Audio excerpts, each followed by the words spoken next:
seeds, I mean, it's Prepping like was a way of life. it's like storing seeds as well.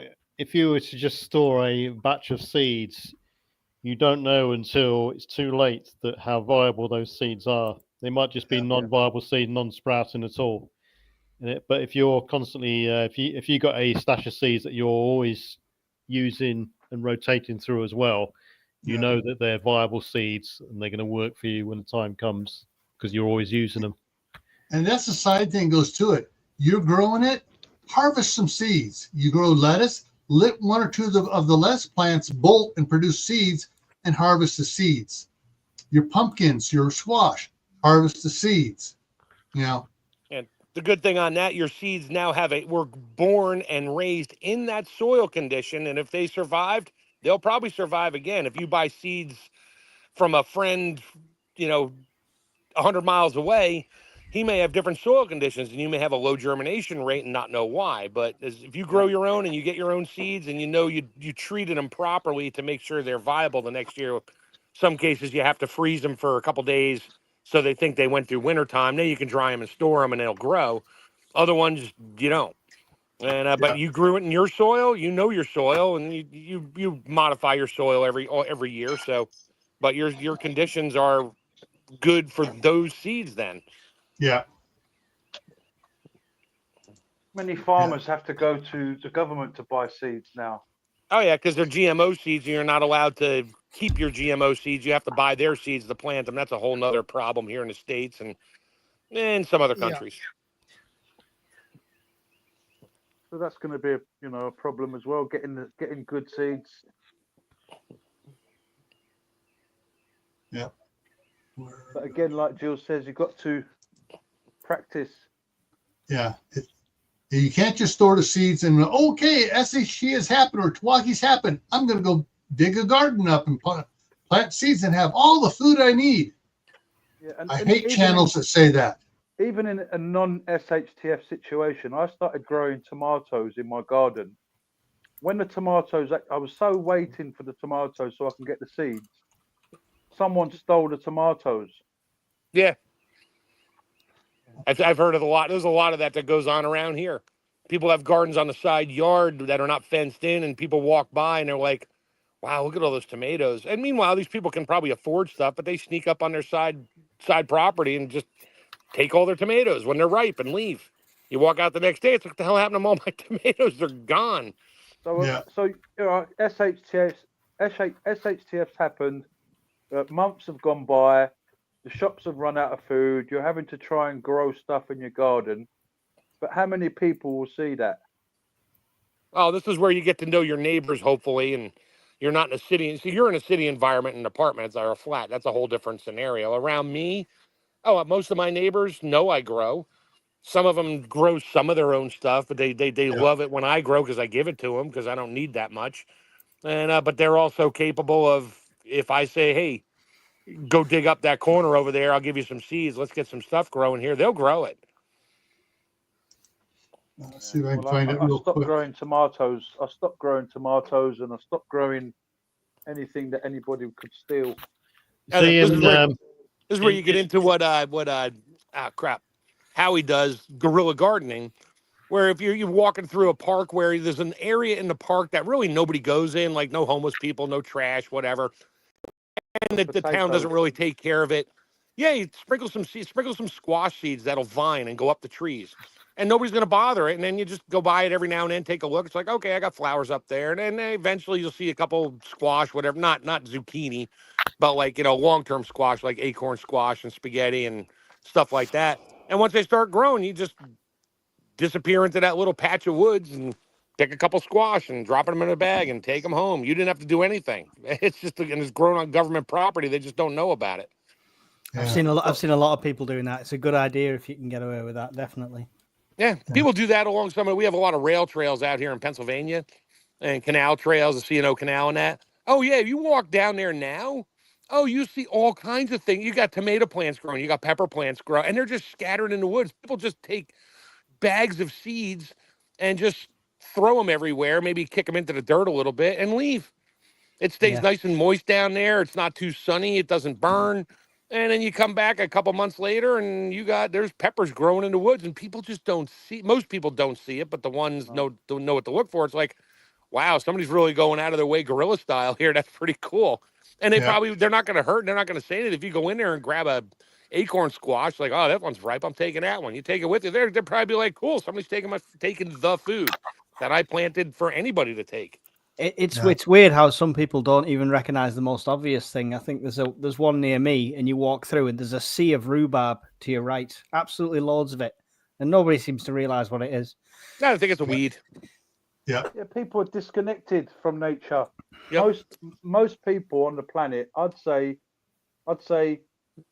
can I say 90%? I'd say that's fair. Yeah.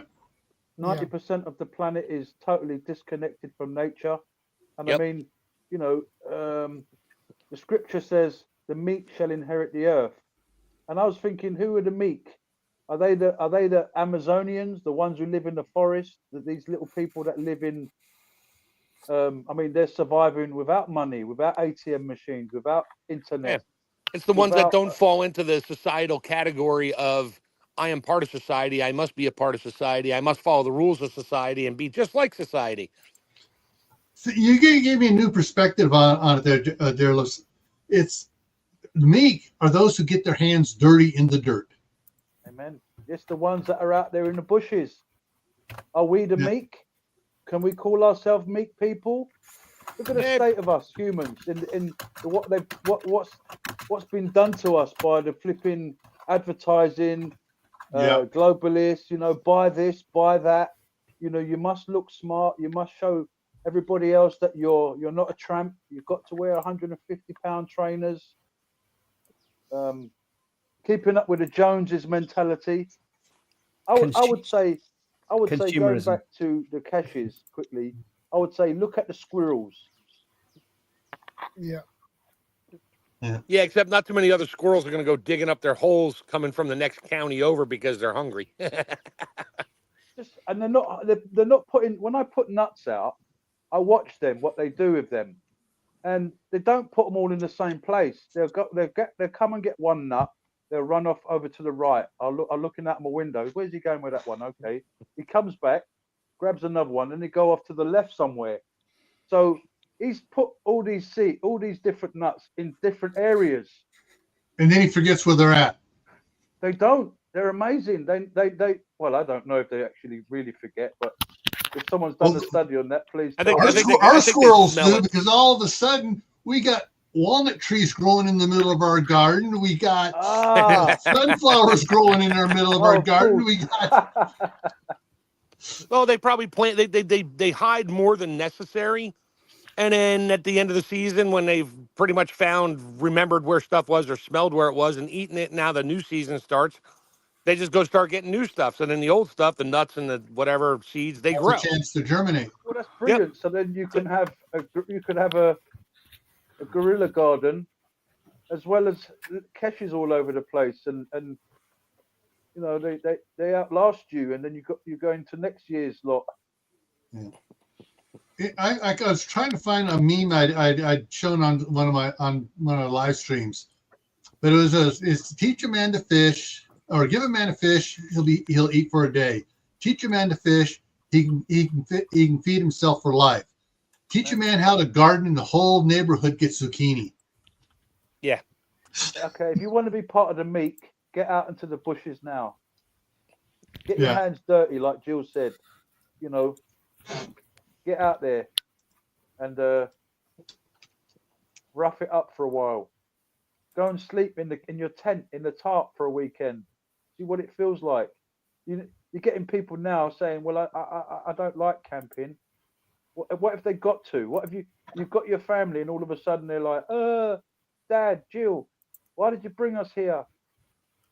Yeah, there's no internet for my phone. Why am I here? I'm bored. Yeah. Dad, my hair needs washing. Go over to the river then. I can't go wash it in the river. There's fish in there. They pee there. There's insects. There's insects, Dad. Yeah, well, fortunately, see, all my kids, from the times they were little, went camping out in the middle of nowhere, for all the time. And then when my daughter got old enough, she wanted to go to these camps, put on by the city or whatever. And she actually worked on a couple of them. My boys, Boy Scouts. My youngest one was staff. Even as an adult, he was staff at Boy Scout camp. He got hired on as staff. Have you got children? It's all how they're everyone raised. out there? Get your children into doing these type of activities. Yeah, I took all my girls camping, and one of them went with me a couple more times after the family stopped going together as a big family. And if anything ever happened, I know they could camp. They still talk about it. They know. Yeah. They just choose not to right now. But it's not like, oh, I'm never going camping. It was gross. It's like, yeah, whatever. Sure, let's go camping. I don't care. Yeah. Scouts is still a big thing over here. So I think a lot of people that they're getting low on numbers and less uptake these days. But I think you should encourage kids to do scouts and things like that. Yeah, you're the home of Gilwell Park, home of the International Scouts. Yeah. And for those that don't know, it was General Lord Baden-Powell. Yep. Founded Scouts. Yep. He was a colonel. Yeah, there was. I used to live near the location where he came from, down in Poole, and there was a big. Still a big statue of him there. And funnily enough, last year on Armed Forces Day, I went to chat to the scout tent, scout masters and all this sort of stuff. And two of them were saying during a bunch of disruption and riots that we had, and they were starting to topple and smash up white supremacy type statues and all this sort of stuff. They went down to Poole and they stood round and defended the Baden-Powell statue, these two scoutmasters, along with a bunch of others from around the country. And they actually saved it to the point in which the council came along and put this big protective cover over it until all the trouble eased off, Did he have ties to stuff like that? Would he have been targeted? Apparently so, for some reason. If you look back far enough, they can make any excuse to topple any sort of authority figure, Yeah, true. Yeah, your great ancestor was Prince John. Yeah. We hate you. Yeah. Robin Hood rules. They threw a statue in the river in Bristol of someone who was. Who was that statue? What was that statue? They threw a statue in the river. That's right. Yeah. Bristol. That's right. I'm not sure that was, but I can remember it. Yeah, they actually, I think they did some jail time for it, or they were found guilty. The people who were found responsible for it were convicted. I find it's a strange mentality that we want to hide the past, even if it was bad things and stuff like that. If if we don't learn from the past, we're doomed to repeat it, right? That's the phrase. Yeah. So why would we want to destroy and hide all of these things? It's insane. Yeah. What's next on the list then, Gil? Next one is the next one. Hang on a second. Let me get back here. I gotta change my background for the next one. Here. Here we go. Go back to it. There we go. Bunkers. Yes. You need an underground shelter. Everybody would like to have an underground shelter. I would have one, but I'm not rich as Bill Gates. Yeah. They're going to get a nasty shock anyway. Even if you have got a bunker, the generator's going to run out, the fuel's going to run out, and they're just going to suffocate in their bunker. It's got to be very, very well planned and thought out. These people who are buying these old ROC bunkers are basically burying themselves. I don't think 5 million. They have a lot of money too. I think if you're going to need a bunker, you need a proper bunker. It's going to cost not just 5 mil. You're getting these lots on the market now. They're like 1 mil, 2 mil, 5 mil. They're useless. Yeah. And they're like apartments, and they've got like little swimming pools in them, and that's just a gimmick. I mean, that's like buying some of this camping gear that's like, being advertised out there for camping. There's so much crap that, get a bunker, man. I always talk to my friends. I'm like, if I ever win the lottery, I'm buying one of those Titan missile silos. They're huge, and you could put a pool, you could put everything in there. You could probably store about 100 years of fuel in there and all that stuff. If it's only like 2-3 people, or you're just your family, sure. But I never won the lottery, so it's just a pipe dream. The price tag goes up a bit if the missile's still in there. The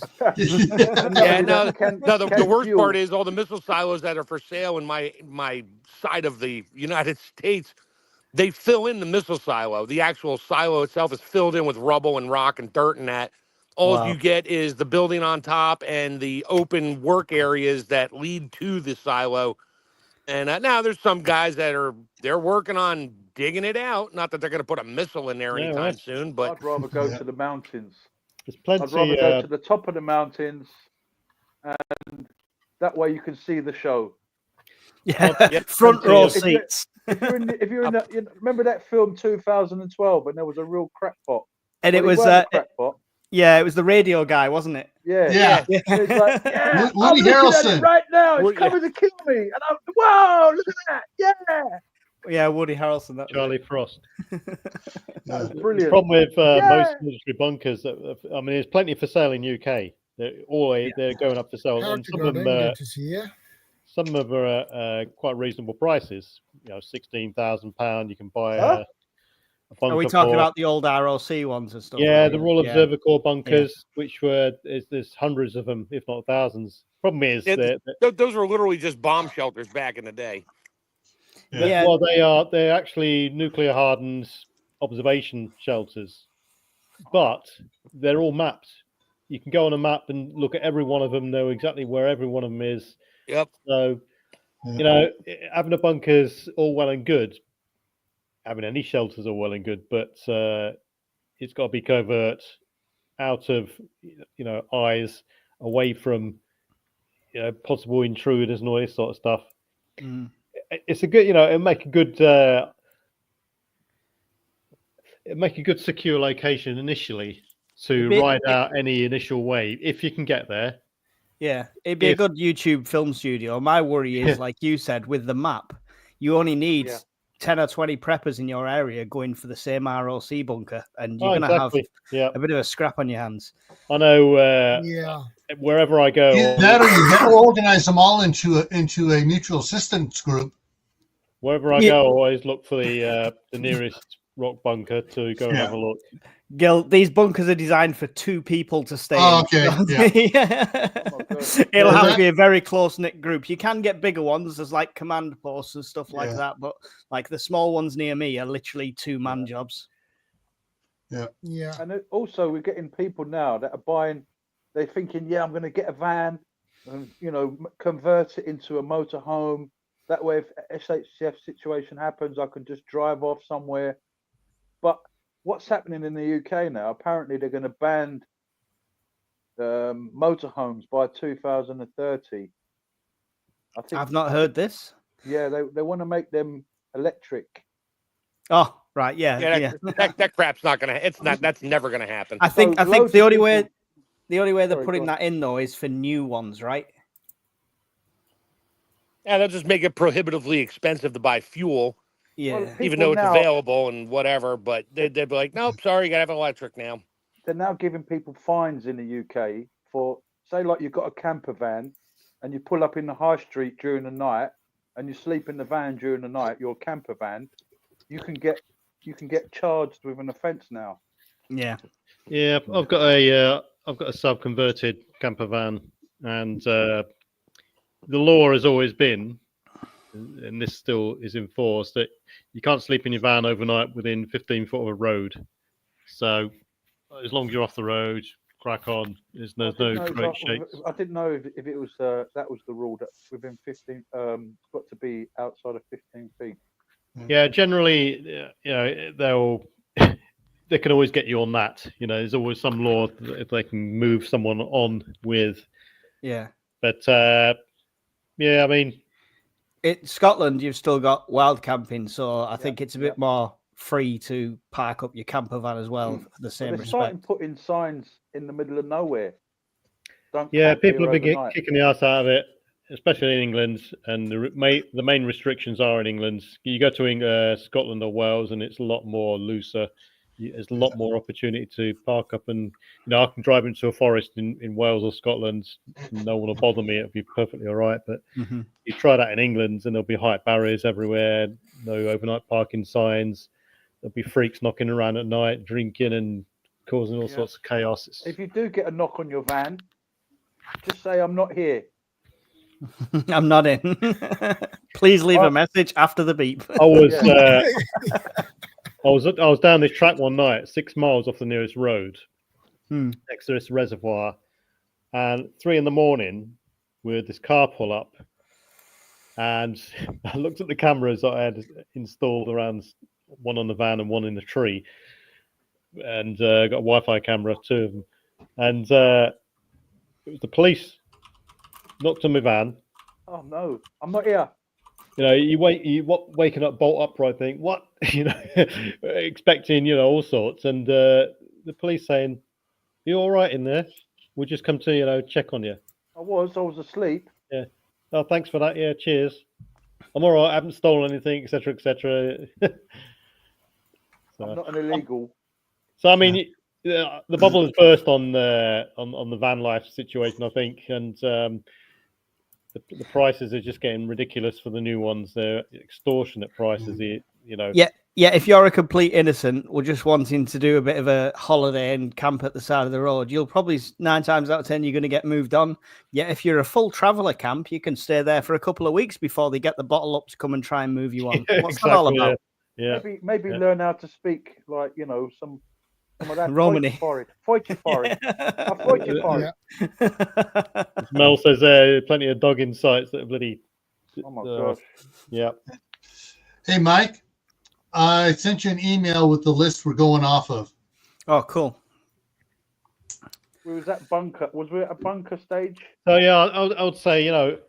if you can afford a bunker, fine, get one. It will help you ride out an initial wave of whatever. As long as you can find a cave system. As long as you can get there in time safely. If you can afford a bunker like this thing here, go buy that retreat cabin up in the mountains or wherever that you can mountains and put a barn up there and store all your stuff up there. Yeah. Buy a house with a cellar. Yeah, exactly. That's a good idea. Yeah. The cost to build a bunker, you can get a house for that in a decent size. Property. Number 8, I see it. And you buy yourself a £5,000 lifeboat. Those orange. So your friends come and visit you in the mountains, and you've got this big old orange lifeboat, and you're like, well, just in case. What? All the way up here? We're 10,000 meters up. Yeah, that's nothing if it's a big enough tsunami. Exactly. Did you remember the same in the film 2012? You had the Buddhist monk standing on top of the mountain, and then you just see the water coming. I've come to the conclusion building a bunker is very unrealistic unless Yes. Euro millions and stuff like that. But I do think a boat as a bug out vehicle is my secondary. I think is what I'm going to look at. A little cabin in the mountains, a little bug out location in the mountains, and a little £5,000. They're those orange solid, aren't they? Yeah. They just sort of jump off a boat into the water. Or rig escape pod. There's some people who have actually converted them into housing people. And they won't see. Yeah, I know a couple of people. I've seen a couple of people on the inland waterways that have bought them, converted them, and they live on them. Wow, you've seen that? Yeah. Have you been on board and seen what it's like? I've not been on board one, no. I've seen pictures. I saw a guy was converting one on YouTube. I can't remember the channel name off the top of my head, but I remember seeing it. £5,000. Yeah, you can get them between, because they've only got a certain lifespan on these ships and the rigs, 3 to 5 years, and they all get sold by basically 2 companies in Scotland. You can buy them from about £3,000 to £5,000. For a say 50 foot or 40 man escape pod. and it comes as basically a fiberglass shell, fully encased with engine. And people buy them, paint them, line them out, and they live in them basically. It's a cheap, a really good cheap way of accommodation. You could live in get that in one. the mountains. You won't even have to get. You Well, can convert. Yeah, so the other alternative, which I've toyed with, and it's still in the cards because I've got a 60-foot boat, is once you've got a boat which is fully sustainable and you can live on it. We lived on ours for just short of 14 years. Wow. You can basically just buy a plot of, you can put it on the back of a low loader, 60-foot one, take it anywhere in the country, plonk it in your garden or your land, and you've got a self-sustained, secure area, which is more robust than a whatever. So it's a viable option. Yeah, if the tsunami comes, you just float away. Well, yeah, exactly. Yeah. I mean, people have got to ask themselves, what is the actual advantage of a bunker? What is the point? And I think it all points towards some Being sort hidden. of hardened protection against, say, a nuclear device or anything like that. Do you think for a lot of people, though, it's a bit of denial and it's the psychological aspect of knowing they've got somewhere, even if they go underground and it's not sufficient big protected? safety umbrella, really. Yeah. Gives them peace of mind, I suppose, however shallow that may be. Yeah. There's a bunker not far, it's about 3 miles away from me. It's an ROC bunker, Royal Observer Corps bunker, and the guys bought it for £18,000 through an auction, and he converted it, basically refurbished the whole lot, put a little fence around it. But I mean, you could probably make a killing as a custom Airbnb stay. Yeah. He would use it as a sort of holiday home. For himself. Yeah, that'd be cool. If you're going to put an underground bunker in that's hidden, maybe put a small cabin or a shed on top of it so it's like not as conspicuous. I don't know about you, PV, but the ROC bunkers are not inconspicuous. I think I can spot them every time I go past one. Yeah, you know what to look for. You I've got can spot 2 them right around off. me. And like I say, they're all mapped out. Yeah. There's a couple of bunkers near me. One just down the road on Tottenham Court Road, and it was an old bunker. Now it's being used as like a storage facility. Yeah. And there's one up in Belsize Park, which is also, it's like a round building. You can see them, like the round buildings, but they're actually bunkers. Yeah. If you go to a website called Subterranea Britannica, not only are all the bunkers mapped out, there's just about every underground facility that's known about. Yeah, that tells you about the ones that are not out in the open as well. The ones that are like under council buildings. A lot of old council buildings had their own underneath and stuff like that. There's one at Liverpool that's quite a big one as well. Yeah. There's a house in the country. You go past it, and it looks like a nice little country house. Yeah, they were built on a certain model. So externally they look like a cottage, but then they had an underground facility. They're all built on the same model. So that was 4 or 5 levels deep and stuff. It's obviously debunked because we don't need a bunker, because if you've read your Protect and Survive leaflet from the government, all you need to do is lean a door up against a wall, put a couple of mattresses on it, climb in there, survive the apocalypse, then come out. It's done. Yeah. Come on, Gil and I have some of those grammar school desks from back in the 60s that during nuclear war, you just climb under it. You're safe. All right, the next one up here, number 9. You need to do it all now. Now! That is probably a dangerous one. That is a dangerous one. You got to do all your prepping now. Yeah, because tomorrow is it. We are going to die tomorrow. Every fear-mongering YouTube channel out there is You need to get this. You need to get ready now. You need to get this now. You need to get your food now. You need to get your guns now. You need to get everything now, because everything's coming to an end tomorrow. But only if you use my affiliate link, Chef, right? Exactly. Hey, And if you don't know where to go, I have that's a number store. 14 on the list. That's number 14 on the list. Sorry, Yeah, I'm CP is good for that. I'm not going to specifically say, but I think you all knew who I'm talking about. Yeah. He went from just general camping and gear reviews to now he's got this full blown warehouse full of crap. Yeah. I'm like, I mean, it may not all be crap. Some of it's probably good, but it's like, no, I'm not ordering stuff from you. I get it, but I mean, some people, yeah, he survives on the unwitting. They think that, oh, that's the best thing. He did a review on it. He now stocks it, and it's the same price as Amazon, so I'll support him and buy it from him. It's like, whatever. Knock yourself out, people. If we change one word in this one, I think it can be true. I think you all need to start now, even if it's one can, even if it's one bottle of water. Starting now, start now it's is true. the key. Yeah.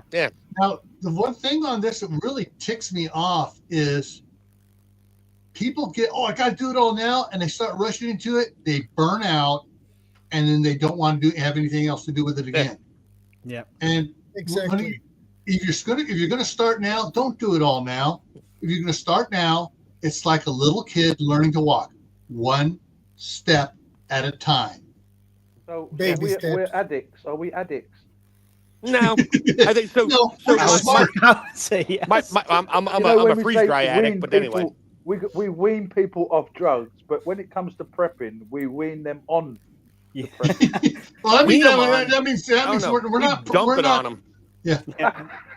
that means we're pushers. Yeah, we're the dealers. Start handing I'm a- people a can of beans. Here's Prepper- just a little taste Prepper for dealers. free. What are you dealing? We're dealing prep. Yeah, Yeah. and that's what I tell Mountain House. everybody. You want some bags of Mountain House? I mean, if you think about it, in all of us on here and whoever's listening, whatever, it all started somewhere. Something triggered each one of us, and I know for a fact my trigger was when I was in like 4th or 5th grade. I don't know what I saw on TV or something. Something triggered me. I was literally drawing underground bunkers. Was you close to your grandparents?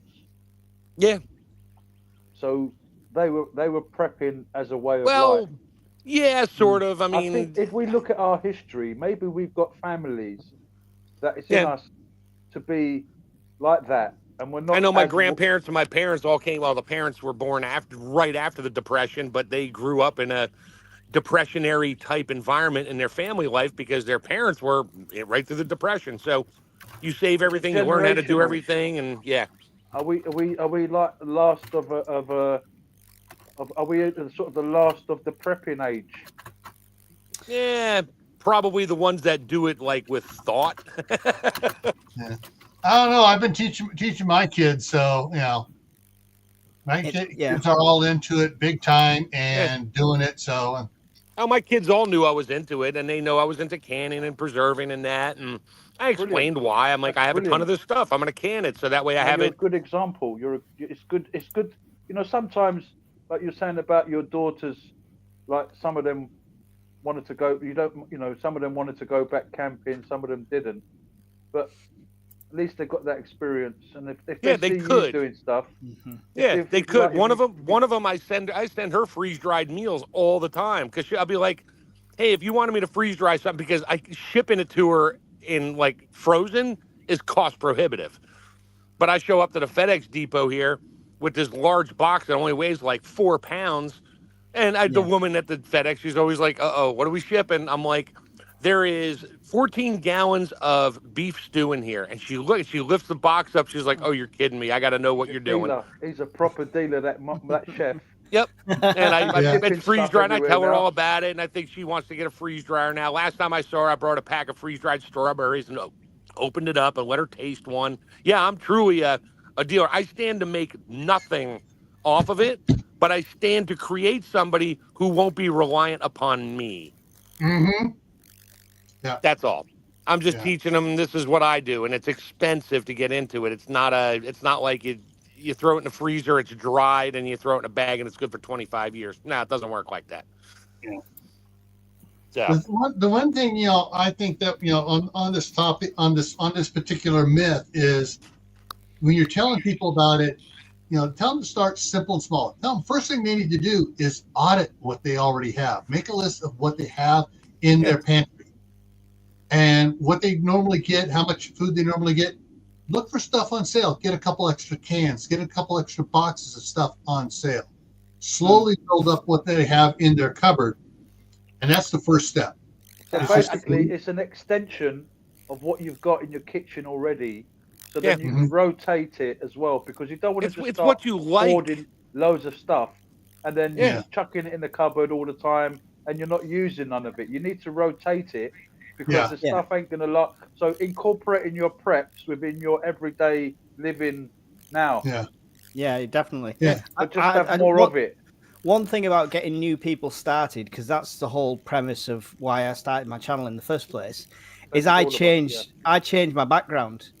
Because when I started, I was sat in front of all my preps and telling people they need to start small, and then you've got all this gear behind him. It's like CP stood in his warehouse full of mountain house food, saying you need to go and buy 2 cans of beans. People are just going to look at it and think, oh, I'm never going to get to that level, so I'm not even going to bother. Yeah.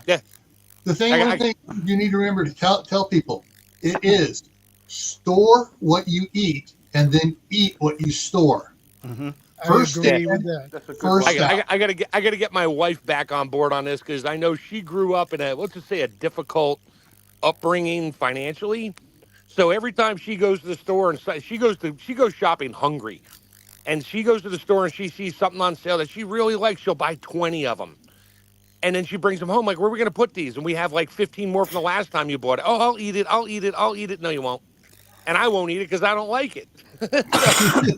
Why do you keep doing this to us? There's no need to. I know, honey. This is the way you grew up. You never had it. So when you see it on sale, and I get it. It's a mindset. Yeah. And I've been trying to break her of that for 30 years and sort of working, but every now and then she falls back into it again and comes home with like this carload of canned goods. I'm like, oh my God, honey, I have all that in the basement. As long as they've got a good shelf life, I wouldn't complain. Well, that's the thing. It does, but the stuff that she bought 2 years ago, the shelf life is running out. We're not going to eat that anytime soon. I wind up giving it to my dog half the time. I'm like, well, the dog's getting the green beans tonight. Well, what's the date on them? I'm like, it's got 2 more years. Well, save it, but I don't want to save it because you just bought like 30 more cans that we're not going to eat. 73's folks, catch you all later, he said in the chat. We made him hungry, I think. Sorry. Talk about food, and you must have food. Yeah. All right. Yeah. The next one, number 10. SHTF can affect you only. Wrong. Yeah. All right. Just to go on. So years ago, back in the early 70s, I usually stop at this little greasy spoon after swimming in the summer on the way home. I'd walk there and walk home. The one time I went in there were some interesting people in there. One of them was Jerry Ahern, the author of the Survivalist series. And I can't remember a couple of other guys, but they were all there at the time. They were all the gurus of survivalism back in the 70s. And I'm sitting in the booth next to them, and they're talking about stuff. And I turn around and I go, well, what about this, this, and this? And they looked at me and go, get over here. And so that's how I met these guys. And one of the things that came out of our writing back and forth, because we didn't have email back then, we had snail mail, and talking was, there are 4 things. There is regular emergencies, car accidents, death in the family, house fire, simple, everyday emergencies and disaster stuff. Then there are the bigger ones, which are life-altering events. Hurricane, whatever that went through North Carolina. That was a life-altering event for everybody. That was not SHTF. SHTF, the government has to start to fail. Milwaukee, all governments have failed, and it's going to take the national government 15 years to come back. The SHTF, local governments can come back quickly in SHTF because, hey, local governments always bounce back first. Because they're local, people get together. Okay, we're going again, and so that's the thing. As when someone says SHTF can affect you only, there's no such thing as a personal SHTF unless the government fails too. That's where that one came from. So yeah, basically you got, if it's a major thing, it's a life-altering event. If the government doesn't fail, the biggest it can be is a life-altering event. So if someone tells you, life, SHTF can happen to you only, no, it can't. I think it's a term that's getting used too much, more than it should be. Yeah, if your boiler's gone, it is. People will say, "Oh, it's my own little SHTF," but it's not in that way, sort of thing. Yeah. Yeah. All right, number 11. You guys are going to love this one. You must have the latest high-tech gadgets. No, you don't. Because high-tech gadgets will not be that useful. Yeah. In certain situations. I've tested out a lot of the newest and latest stuff. They're crap. Give me old school stuff. The stuff that the military used in World War II, Korean War, Vietnam, whatever, stuff that's been time tested, abused and used, and it's like, it works. That's what you need. Cars, like a few years back, if your car didn't start, you just pushed it and it'll start. Okay, not in every situation, but now anything goes wrong with your electric car. Oh, if anything goes wrong with even your new vehicle that's electronic, you're done. Yeah. Yeah. And back I don't care which one of the 85 computer processors are in your car. If one of them goes bad, every light comes on in the dashboard and you're not going anywhere half the time. Yeah. And where are you going to get parts for it? They don't even make parts for more than 2 years after a model's done, and they make new parts again, and you can't get the old ones unless you know where a junkyard is. Good luck. They do that on purpose. In the days, if you needed a corner of a bumper, you just go to the scrapyard and you buy a corner of the bumper. Yeah. Like, it came in sort of 4 parts. But now, if your bumper gets hit, you've got to change the whole thing. And the parking sensors and this and that. Yeah. I know. So it's not like the old school stuff. I think they purposely made technology to be crap. And they make it so when it breaks down, you have to buy a new one. And that includes your $80,000 F-250 pickup truck you just bought, which is a base model. But you can't get it with a stick shift anymore. You can't get it with manual windows. Everything, and nothing just has 2 wires, positive and ground running through a switch. No, now it's got network cables everywhere. The computer needs to help you make sure your window goes down easily and all this crap. It's like, this is probably why there's no car manufacturers out there that make a basic car that gets great gas mileage and all that stuff, because all the other car companies will sue them. And because, it's not safe. And, in that 400-mile-an-hour collision, your passenger might make a friggin' hangnail. Really? The only latest and greatest tech thing that I got was 30 years ago, and I still use it. What, a power drill? No. It's a multi-tool. Multi-tool. Yeah. My Gerber. Yeah. Yep. I've used mine twice. I've used mine twice today. This was the latest and greatest, and I hesitated for a couple of years before I got it, and this one is a good company, and it works. I mean, I got it 30 years plus years ago, so that's the latest and greatest tech thing I got. I must be way behind the times. I purposely don't do things on my phone. All I use my phone for is this. Maybe a bit of social media and to make phone calls mostly, but I don't do my banking. I don't do, I don't put everything on. I think we spoke about this last week a bit, Jill, saying that you've got different types of phones and you don't keep nothing on them. You keep different things on them. Yeah. So camera for only, no SIM card. This is my camera for shooting videos. This has no internet. The GPS is deactivated. It does have a Homeland Security installed cell tower spoofer, so they can't see what cell tower I'm on. That's it. There's no internet on it. It's phone calls, text messages, and taking a picture of something.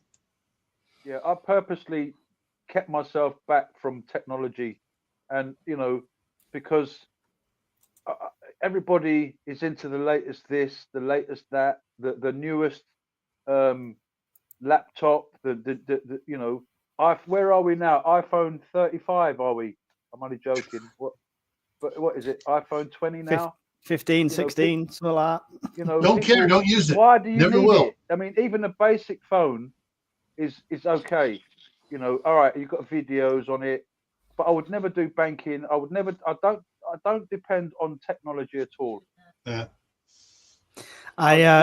Somebody said in the chat that Mike's gone quiet on this subject, purely because they know I have an electric vehicle. Not only do I have an electric vehicle, I have the Chinese BYD. That's not for prepping, though.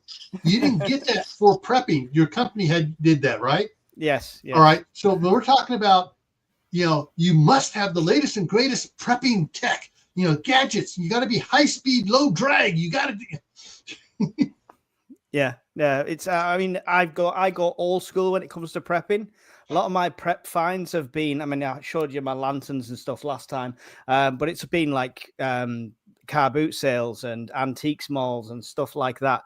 And I pick up all. My best can opener, I picked up at Bygone Times, which is this huge antiques mall. And it's about this big. It's an old school blade can opener, so you lift it round. But it was from a Victorian. It was from a Victorian shop. But it's about this big. I could put two hands on it if I needed to. But every other can opener I have might fail, but I know that is going to last longer than I will. Yeah. The old school methods work. You know, even a hand drill would be useful. Like, hand drill. Yeah. Old-fashioned hand drill. Old-fashioned, yeah. I mean, tools like that, they're worth loads for me. There is a channel on Facebook, or what it's called, a channel, a page, whatever. Puts out something Oasis, like cast iron Oasis or whatever, something like that. He's always buying these old cast iron skillets, Dutch ovens. Wow. He found one which was really cool. I sent it to Tammy McNeil, who owns Rebel Canners. It's a 3-stacker food steamer. And so I think you sent it to me. I saw that. That was cool. Yeah, you can stack it up, and you use 1, 2, or 3 of them, and they're all interlocked, all cast iron, all they'll still be around if you take 100 years from now. They'll still be around. Yeah. I genuinely don't think I have many tools that were made this decade. I just said the hand drill there. I've got about 3 different ones of these with all the bits and stuff like that. Like even my hammers are like antique. And I just every time I go past one of these car boot stalls, they've got them all on the floor. I'm like, yeah, I'll have that, and that. And they seem to be rusted right through, but still solid. But still solid. Yeah, I've got a load of tools like that I've been. Yeah, that's why people sell them at flea markets and that or antique shops because it's an antique, but yeah, it's all rotted through. The wood handle is not going to be good, so it's good for something to hang on your wall for $1. It's like, I'll take that, take it home, rip the handle out, put a new handle in it, polish it up, oil it up, and I got a hammer that'll last me another 50 years. I've got a full-length saw. It's like an old school wooden handle one, and that was like, it looked rust. The whole thing was rust. When I picked it up, the wood was still perfect, no damage to the wood, and I cleaned it up, and even the teeth were still sharp on it. I was like, wow. Hey, Vernon. It was spot on. Yeah, because talking of what we're talking about, technology, people went to get the latest electric saw, the latest electric drill, the latest, technology. But if you go to, that's a good idea to go out to the secondhand shops and say to them, have you got any old fashioned tools? Yeah. I want to share a couple things with you real quick. My dad was a machinist. And if he couldn't, you see something that was really expensive, he would make his own little client things. My dad died in 1989. So I inherited these. He made these years before. Wow. And so this, little one here, made this one here, ancient one. And here's a real piece of history for you. Yeah. This is a lathe tool. This was the tool that saved Rocket Jet down in Southern California when they were trying to make the first ejections, a pneumatic ejection seat for jet fighters. This was the tool that my dad made that got him the contract. Wow. I ain't never giving this thing up. Nice. And the history behind that is that you can put me back down. The history behind that was that they were trying to get they had 4 pneumatic bolt releases on the ejection seat, and because the air would come in, it would hit turbulence in the manifold. Well, he made this thing here, so it made a cone in the bottom of it. So when the air came in, it stopped the turbulence, and they got the contract from it. So old school, simple stuff. Oh, my dad never graduated from high school. There you go. See, There you his go. grandparents must have taught him a lot, and parents. Well, his dad died when he was young. He was at age 8. He was running he was born in 1930. The American Depression started in 29. He was running at age 8. He was running the gas station outside of the family's motel down there in Indio. And at 17, he made top 10 in the national rodeo circuit. Dropped out of high school at 15. Nice. And then when he got married to my mom, he went back to trade schools, learned how to be a welder, how to be a machinist, and how to be an electrician. Yeah. That's awesome. Old screwdrivers. Yeah. Yeah, I picked one up the other day. It needs cleaning up, but it's got the old spring in where you can push it down. Yes. They can change the bit from a screwdriver to a little drill. Yeah. As well. I've got one. That's a needs cleaning Yankee screwdriver. It's reversible. I got one of those. It's reversible. Yes. Or you can lock it straight and just use it as a screwdriver. Yeah. Can anyone tell me what this is? 50p on a car Sorry, boot sale sorry, it cost me. Wow. Who knows what this is? Looks like a tin snip. Snap ring pliers. It's really old. I don't know. I can't see it. You're too small. I'm on a phone here. Jordan, can you make him big? Yeah. That's the story of his life. Just kidding. That's what she said. Can you make it Can you big? enlarge the picture, please? There it is. There you go. Yeah. Oh, it's some sort of plier or something, isn't it? Because it's got grooves on it. That's like for putting nails in horseshoes or something. I'll pick Go on, that Matt. up. I'm not sure what that is. It looks interesting. I'd like to have one. Nippers. Those are bull ring pliers or snippers for like fencing. Yeah. And then your regular pliers. Got to have regular pliers. Lineman pliers. Yep. But I never knew what this. I was fascinated with this though. I was like, "What is that?" Does it cut? Or are they It looks flat to more flat? like pliers. I thought it was for working metal, like sheets, so like curling it up and stuff like that. Yeah, probably. Because you've got the arcs on the bottom, so you can roll it off a bench at the same time. Yeah. Yeah. Sorry, Shadow. Thank you. I guarantee you I'd find a use for it if I had it. Yeah. That's Yeah. a great little item. Yeah. That's like it's got the increase magnifier on the way to put the things on it, so it increases your strength.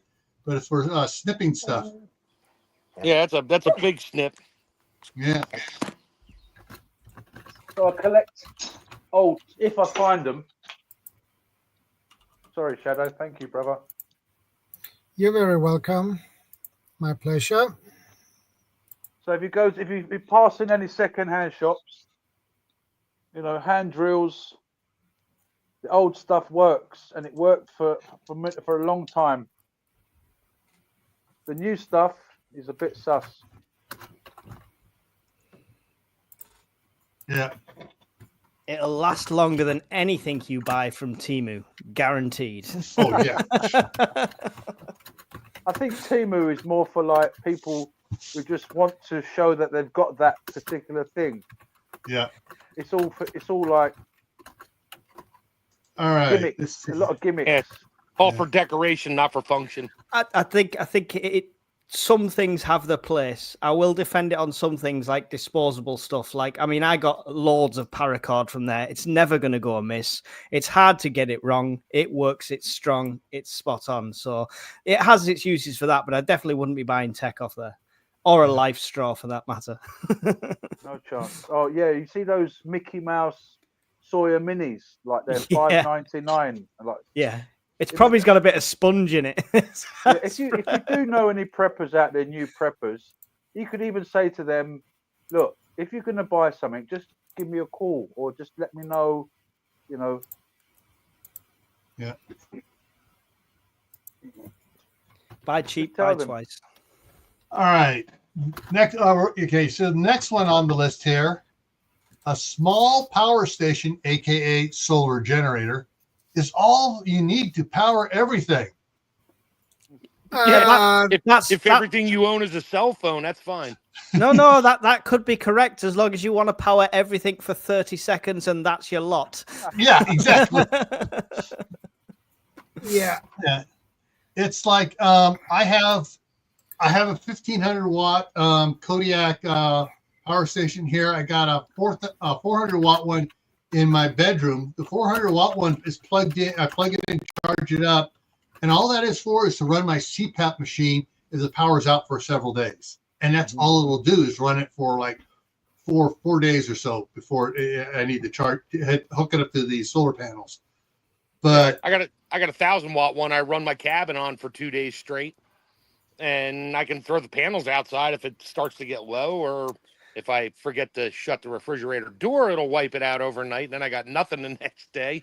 Listen, I've got a 60 kilowatt battery on wheels outside, so I win. But the thing is, though, for most people, if the power goes out, we're not talking to SHTF here on it. Then we're not talking just a power outage for several days.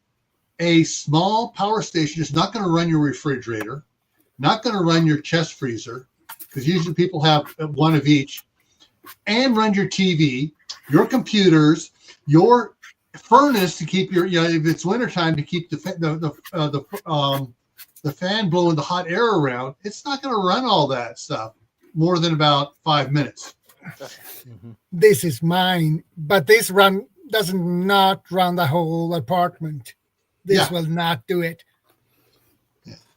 We've got a new prepper that wants to get weaned onto becoming an addict. Stick in some freebies. Here's a can of beans. Norfolk, UK prepper saying, I'm a new prepper of a few months.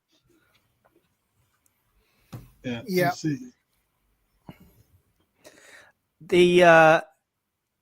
I kind of prep the opposite way to a lot of people that I'm friends with. When it came to the power stations and stuff like that. And I've tested some of them and I've tested some of the cheaper ones and stuff like that. But I go old school. I plan to, if it's a true TO2, we're not talking like a 5-7 day outage like we've had in storms here in the UK. That I'm prepared for with small power banks and stuff like that. But if it's a true TO2 situation, I'm prepping for no power, not to try and keep my stuff going as long as possible. Then it fail. And then have to figure out how to do it. Yeah, because those small power stations, aka solar generators, they're not a generator; they're a battery pack. Basically, those are great for going camping, and you want to run your CPAP machine, or you want to charge up your laptop because the campground has Wi-Fi and you're able to get on the internet, and the kids are all glued to Dad, I need to charge this up again. That's what those are good for. Mm-hmm. But if you want to run your refrigerator and chest freezer for 3 or 4 days or a week, you're going to need a medium size or a large power station to do that. Any new preppers that are about? There's a prepper in the chat, Scottish Prepper 73. That's all his channel's about. Like he does all different prepping, but mainly he's an expert on when it comes to power stations and stuff like that. He's reviewed everything from the tiny ones up to the huge EcoFlow ones, including actual tests and running stuff off it.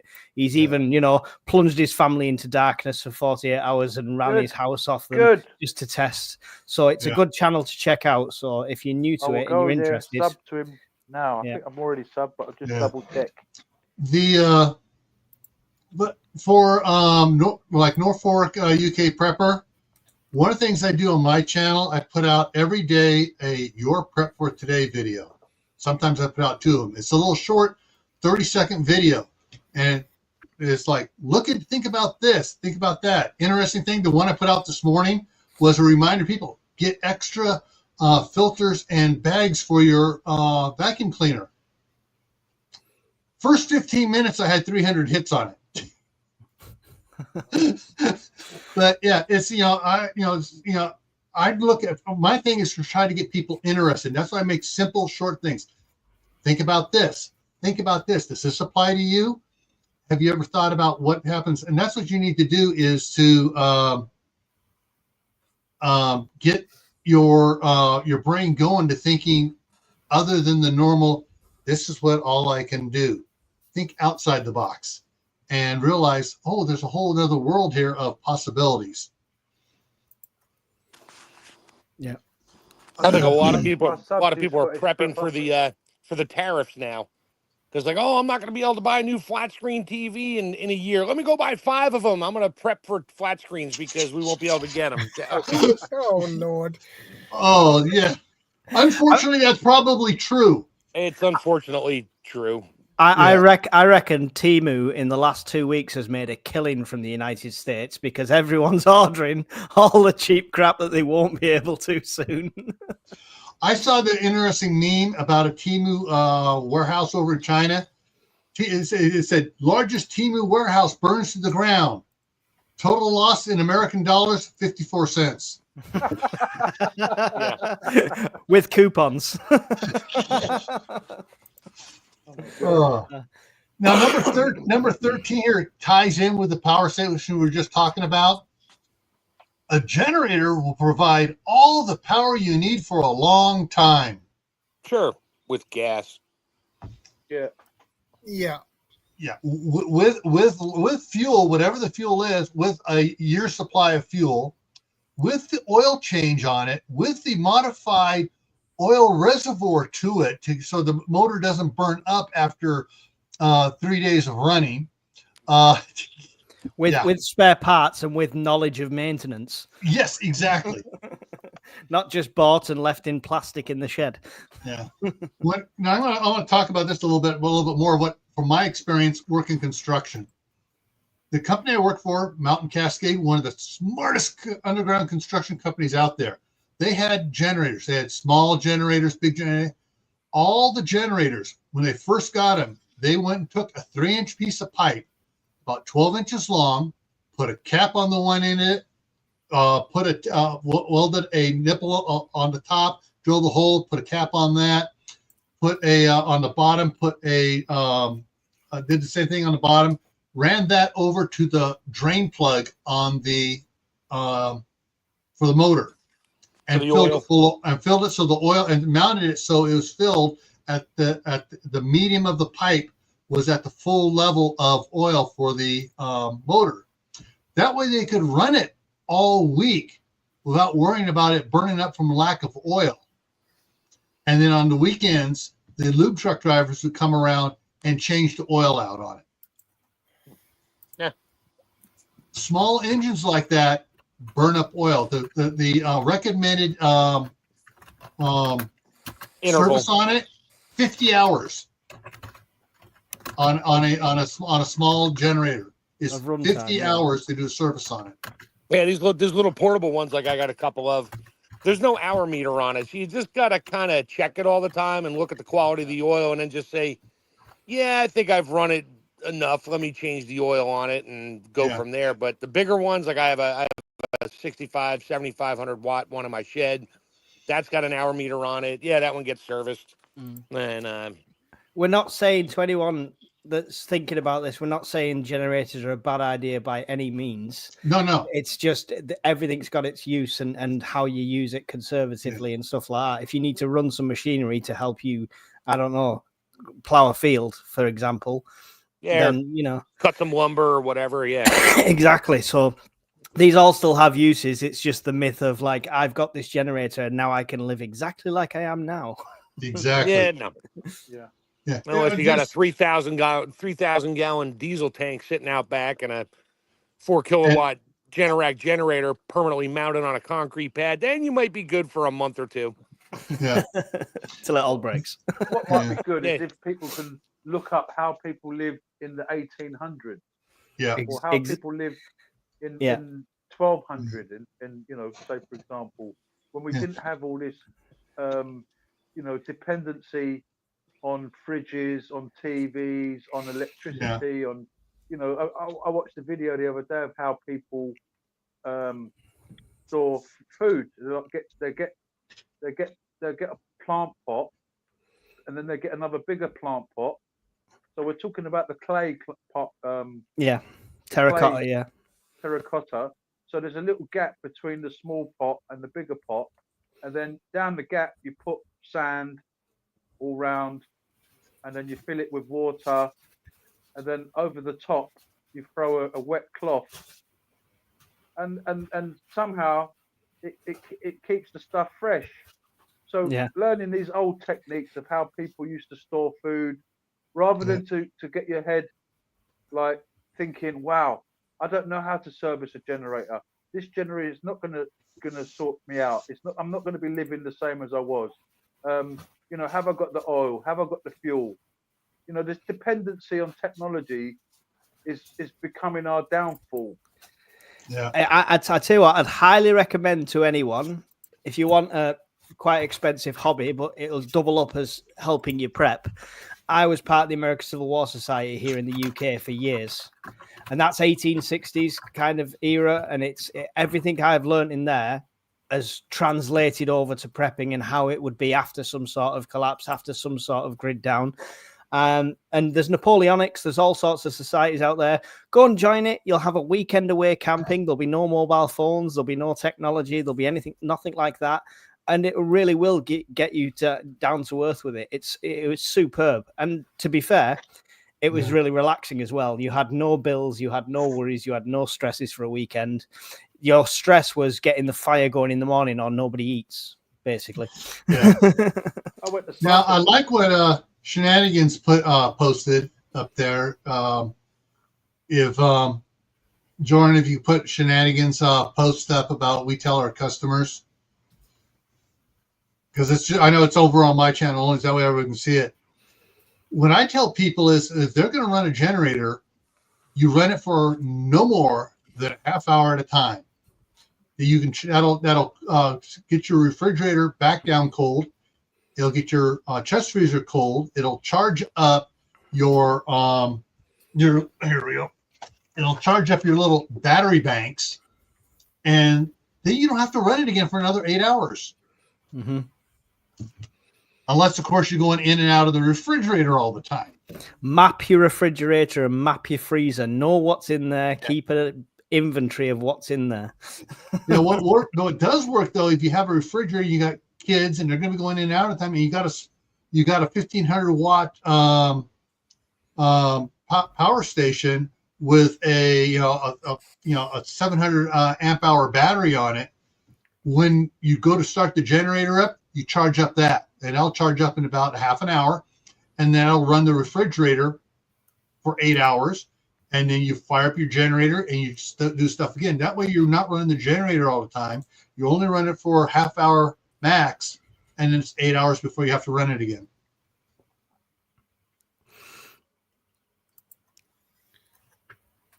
Yeah. It's getting into that routine as well. That's where maybe the practice comes in. So right, this weekend we're only going to use our generator, and we're not going to have it on 24 hours. We're going to do it like we just spoke about. Yeah. And just start practicing. You know, because if you've got nothing else, if you've got no skills from the past, then you've got nothing to fall back on. And when we say that saying 2 is 1 and 1 is none, Mhm. if you've got 2 options, like you've got the modern stuff, you might have a generator, a power solar thing or whatever but then you also got the old knowledge of how to do it. So if it fails, if your emergency system fails, what are you going to do? Yep. On every scale, I've just been camping overnight, and my gas stove blew up. We didn't blow up; it just like kind of there's leaks and there's fire in all places there shouldn't be fire. Luckily, I had a meth stove with me, and I had a little screw-on top gas stove as well. So I had literally 2 backups for that. So and that's just an overnighter. Yeah. Oh, one other thing here, several comments about a generator will make you target. Yeah, it will. But they're on YouTube here. If you look for a generator quiet box for YouTube, where they've taken the little garden, storage plastic things, they've lined it with the insulation, and they made it to put the generator in there. They attach on a bigger muffler on it that goes out of it. So when it fires up and runs, all you hear is about that loud, 10 feet away. Yeah, you need to plan ahead if you've got a generator to keep that generator quiet. Yeah, I mean, some people don't have that option. I think somebody said it in the chat that they don't have the option. They can't have a fuel generator. Maybe they live in an apartment, things like that. Kaylin Strain lives in an apartment. She has the 300-watt Jackery. Yeah. Yeah. And she's shown that a couple times. Oh, yeah. The next one is for you, Mike. The next one is for you. You're going to affect my income, Gil. You're going to. I'll read it. Number 14. Buy my stuff. It's what you really need to survive.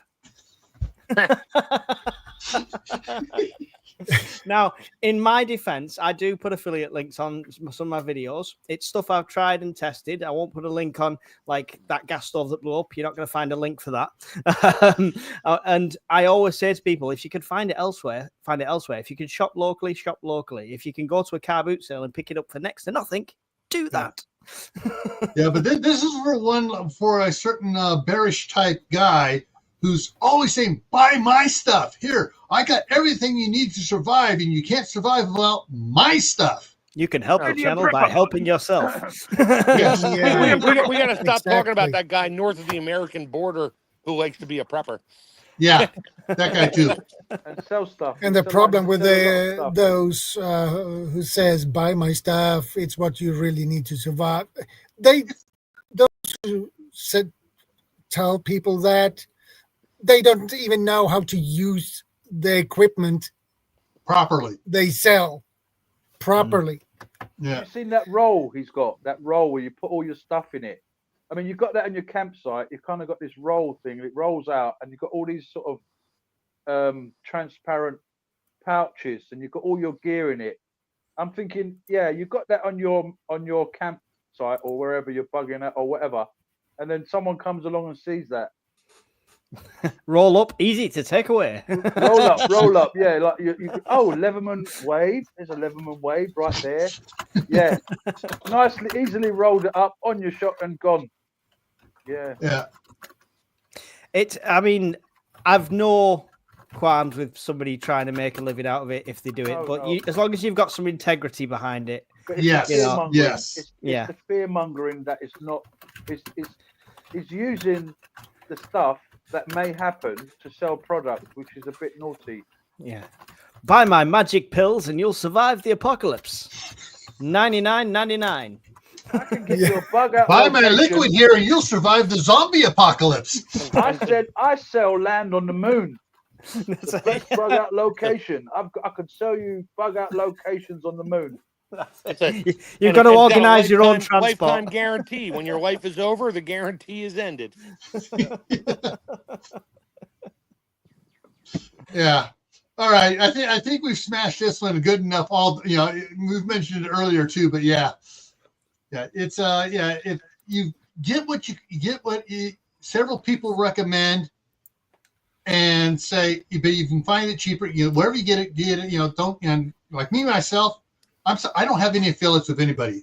I recommended a lot of stuff from Harbor Freight, and they've tried to get me to be an affiliate with them. No, I won't. Yeah, I've had Amazon come after me. I've had eBay come after me. to say to me, "I will send you stuff," and I've turned them down. And on my channel, what I do on my channel is I just give people ideas.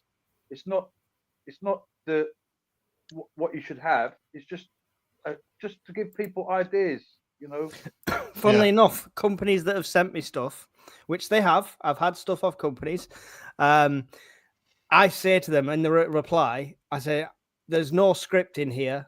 I will review it. If it's crap, I'll say it's crap. So make sure you're sure of it before you send it to me." That's all I say to them.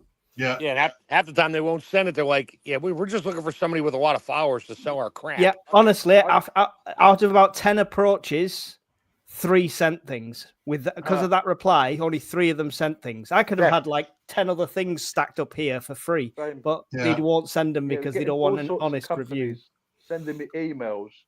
"Oh, we like your channel." I mean, it's just tiny. I don't know why. Anyway, they're like, we like what you do. We want to give you some products to review.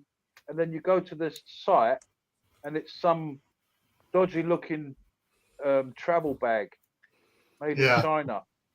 Yeah. I'm like, no, I'm not going to have that on my channel. I'm not going to do none of that.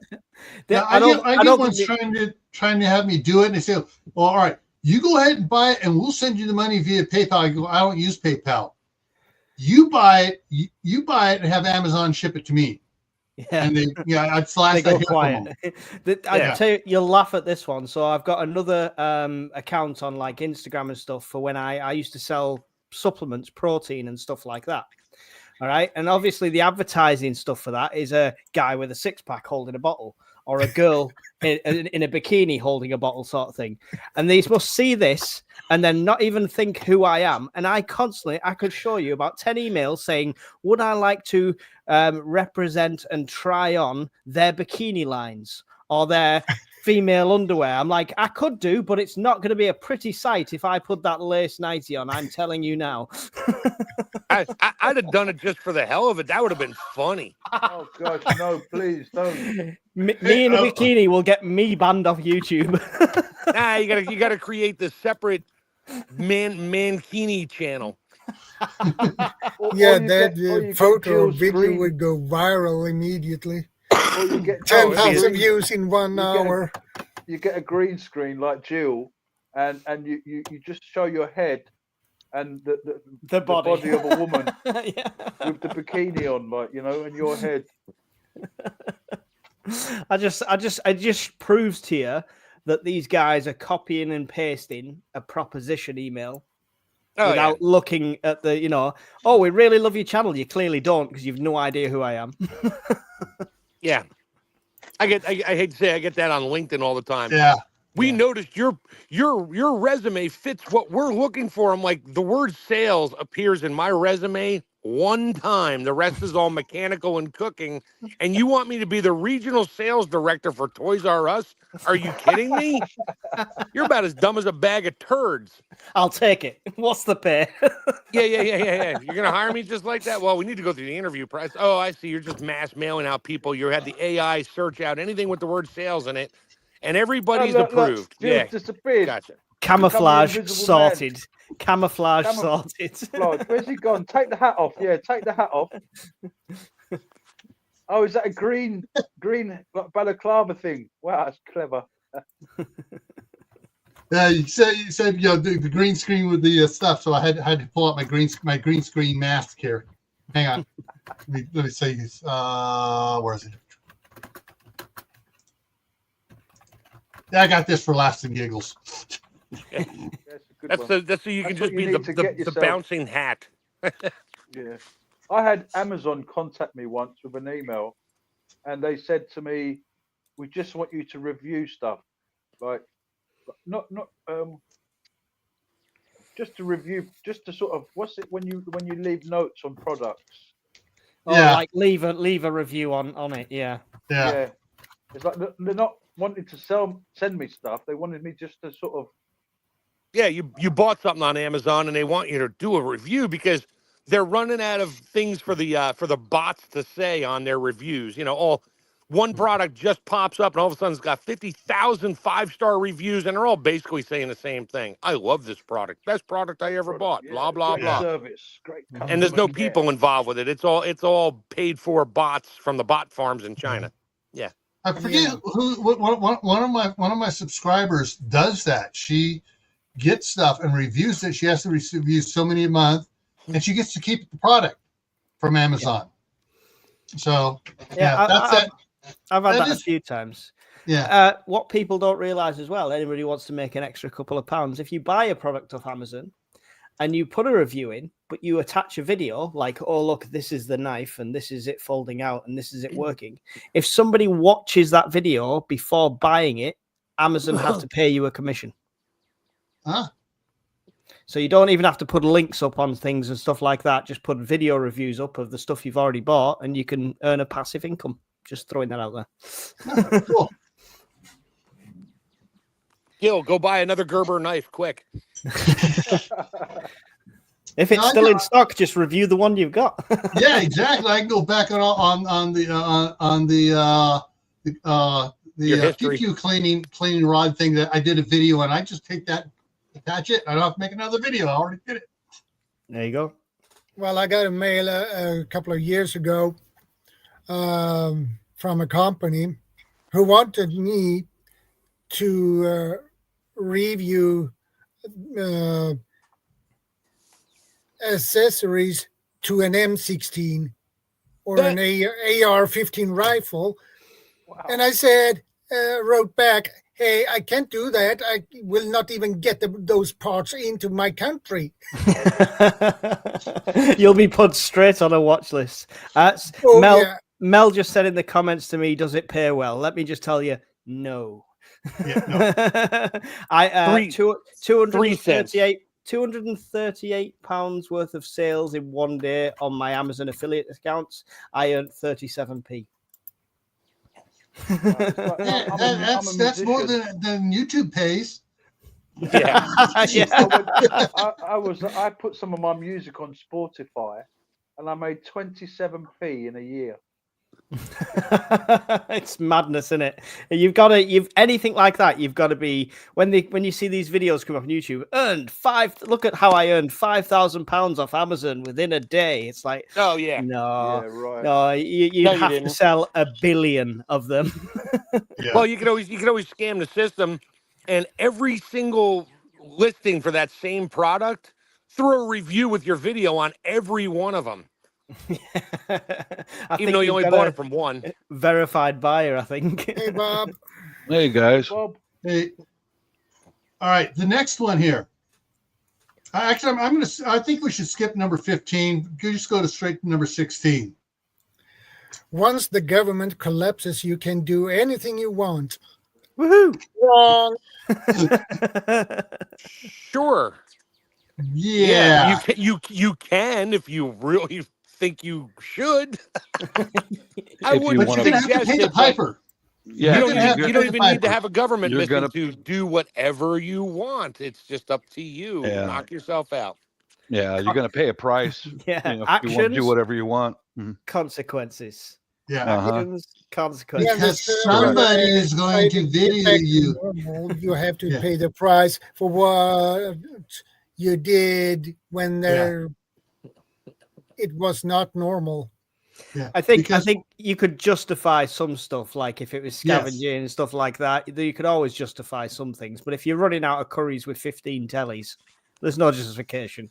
Yeah, and somebody's going to catch you on video, and if what you're doing is just a vindictive crime type thing, when local government comes back up, guess what? Yeah, they'll be coming for you. Or if you kick somebody's front door in and rob them, you're going to get shot. Yeah, that too. Or knifed. What's false prepper myths and dangerous tips and tricks? Yeah.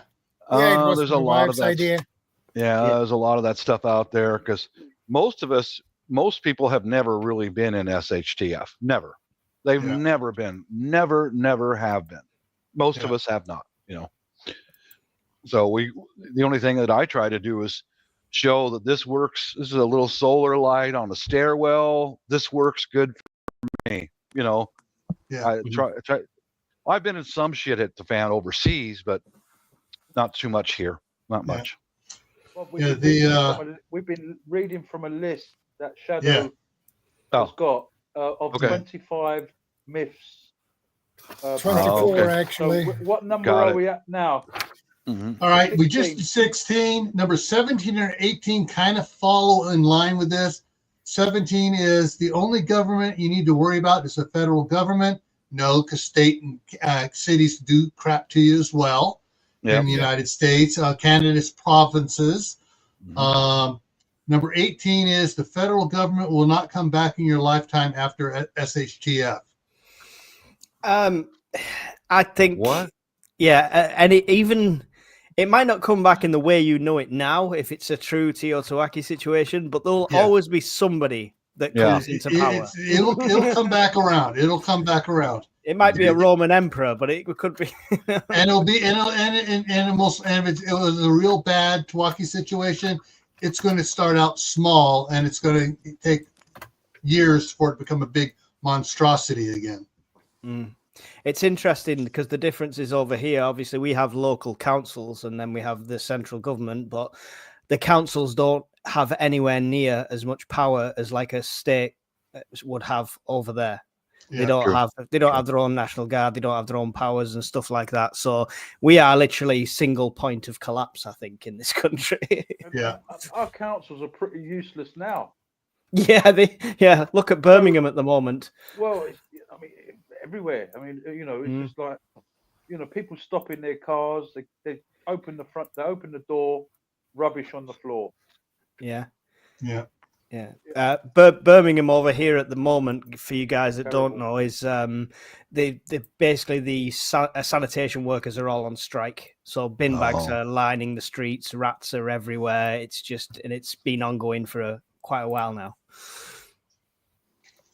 Birmingham has usually been Birmingham has usually been an industrial city, isn't it? For decades. Yeah, it was kind of a central hub because it had a lot of the canal systems that went through there and stuff like that. So, it was kind of a big distribution hub for coal. Same as where I am up Lancashire, cotton mills, lots of cotton mills, stuff like that. But yeah, every city used to be affluent in the UK. Yeah, I hear you. Yeah, but they've been sucked dry by the It's elites. like Sheffield was for steel and Sheffield Steel. The elites of all around the world, they've siphoned out all the money. The money gets washed abroad through a war, through, and then the elites take the money, and then they tell us it's gone, disappeared. Well, hang on. If I owed you some tax money, you would chase me into the Amazon jungle for that tax money. But yet these elites, so-called elites, they're able to siphon out billions. I mean, how much gold went missing on 9/11? Yeah. How much? Did they really need to ship the rubble off to China? What was that all about? Yeah. Sorry, Mick, Chef. I was waiting for Chef to say, yeah. Okay, let's get back to the point. I was taking a leak and I didn't want to turn a microphone on. Off topic a bit, but on the government, Kaelin's Strains comment that you highlighted there for a second, Shadow, was what an underrated, really good post-apocalyptic film that was of how it could restart. Yeah. It's a really good watch for that reason. But I like the ending on it is that after his new baby grows up to be an adult woman and stuff, that finally you see civilization coming back and things doing. So if things will come back in your lifetime, maybe not in your lifetime completely, but if you're a kid, it'll come back in your lifetime. It could be preppers who can keep some kind of order. Is that possible for preppers to be involved with you know, Some preppers I mean- could be involved with helping your local, especially if they are involved with their local government anyway, showing up at city council Yep. meetings. They could Mhm. help get things And- going on the local level.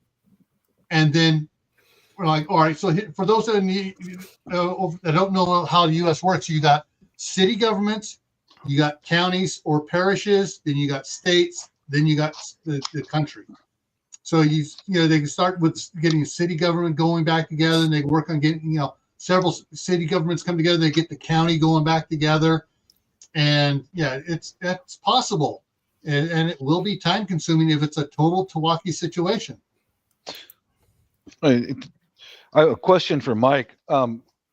Is it last I had heard Sheffield still makes stainless? Because I know that stainless steel was made by the British in Sheffield. Is that still true? Do they still have facilities? There's been lots of stuff at the moment going on with the steel industry, and we think the steel industry in the UK is about to become nationalised again, basically. So it'll be owned by the government, as it were, which kind of keeps jobs and stuff like that. So I got it. Yeah, it could be a good thing, People are hit and miss with nationalisation. It depends how it's run after the fact. That's the issue, right? Well, it's better than everything disappearing. 100%, It really is. 100%. Yeah. Yeah. Mhm. Yeah. But it's a on a scale. I mean, the steel industry in the UK was massive. It's obviously much downscaled now. Because it just ended up being cheaper to ship stuff in, like everything else, Yeah. Well, I will tell you this: I've got a wood chisel made in England, out of Sheffield steel. That is the highest quality wood chisel I have ever owned. That thing resharpens instantly. It's Sheffield stainless steel. So kudos to the British. Yeah, you guys have got it. I still got a few Sheffield knives in my collection that I won't use because I don't want to destroy them. My wife likes to do things. You can't destroy them. Like. You can't destroy them. Use them all you want. You can't destroy them. You don't know my wife. She snapped off the tip of one of my ankles trying to pop a core out of a cabbage. I had just bought it, and I come home, and she's got this look on her face. I was like, what happened? She's like, I broke your knife. I'm like, how the hell did you break the 2 inches off a 10-inch knife? She's like, I was trying to pop the core out of a cabbage. I'm like, if you cut it in half and then cut it in quarters, you can cut the core out, right? I know. I'm like, yeah, well, now I just ground it off, so now it's an 8-inch chopper. Oh boy! I've just got some new sharpening tools because part of an auction lot I got, it was a cheap household auction lot for the car boot sales I do.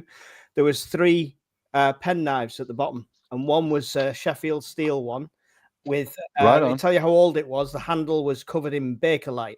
That's how old it is. That is old. That's a few days old. And you open it up, and the spring still feels like brand new. The blade needs some TLC rust wise, but it looks spot on. It's still sharp. Serious question incoming. Is there channels that I should avoid with regards to doomsday sayers? Yes, that's all we'll say. Yes, I just told him to email. I just told him to email me. Yeah. I'll give him parameters. I won't name names per se. I will give parameters of what to look for to say, okay. Of course, the number one parameter is you must buy my stuff. Yeah. I was going to say, before you send in the list, Gil, can you take my name off it, please? You're not on there. No, I'm talking, there are some of them. Bob knows some of the ones here in the U.S., some of the ones north of the border that are fearmongers. And they just spout stuff that they don't practice. And they love to come out and say, and I'm not fear mongering here, but yeah, okay, but sure, there's whatever, dude. No, what I've done with some of the fear mongering stuff is usually information through my own experiences, and I take it off of public and I put it on unlisted and send it out. Like I'm going to send one out to Steve Corsair's trainer, some information about Islam that I've been through, and that way it doesn't look like I'm an expert or anything, but Corsair's Trainers is a good channel because he's not a fear monger. He puts out information. How can you be a fear monger if you eat crayons? Yeah, he is a jarhead. That's a fact. Yeah. A top tip, Norfolk UK prepper, is look at all the guys here. Look at what we're doing. We're talking to other preppers. We're collaborating. Yep. We're not sat on our own on one screen saying we know everything and we are the experts on everything. That's the channels that usually might steer you Avoid. wrong. Avoid. I'm an Yeah. expert on what I do for me. Yeah. Exactly. As far as Perfect. I'm concerned, I am a legend in my own mind. Some channels have made their channels look like they're newscasters, and you know, Yeah. you can avoid Yeah. some of those ones where they kind of like make out that they're like newscasters, and they use an event and then say you need this item. Yeah. You know, I used to watch a lot of like canning channels and just food storage channels. And when they first started doing their videos and stuff, you know, their day 1, day 2, all that stuff ever, you know, there were real people doing real things and talking about this, that, the other. And then over time, that's when you start to, if you're still watching them or subscribed, you start to realize, okay, now they're advertising for okay, I get it. You're trying to make a buck. I understand that YouTube doesn't pay squat. So you're trying to get a few dollars from, you know, Ball or Kerr or some other company that does canning stuff. I get it. But then it gets way out of control and it goes straight into, I'm the best. This is the best equipment. You must buy this and you must buy from my link. I'm like, oh, we're done. Yeah. And you'll find like that's relevant with a lot of prepping channels as well. Even ones that we would probably all on here readily avoid right now. You can go back to their earlier stuff and find some really good information. You can find some really useful stuff. And there will be nuggets of knowledge in everything. You just have to be able to filter out. Exactly. And that's how I learned how to do a lot of stuff. I mean, I watched probably like 15 different freeze drying channels. 3 or 4 of them I still watch just for general ideas and stuff, but I don't go by their rules, so to speak. But I'll see stuff like, oh, that looks like a good recipe. I could do that, but I would do this differently. And I don't comment there saying, well, that's great for you, but that's terrible. I would never do that. No, I don't comment like that. I'll just be like, hey, that sounds like something I should try.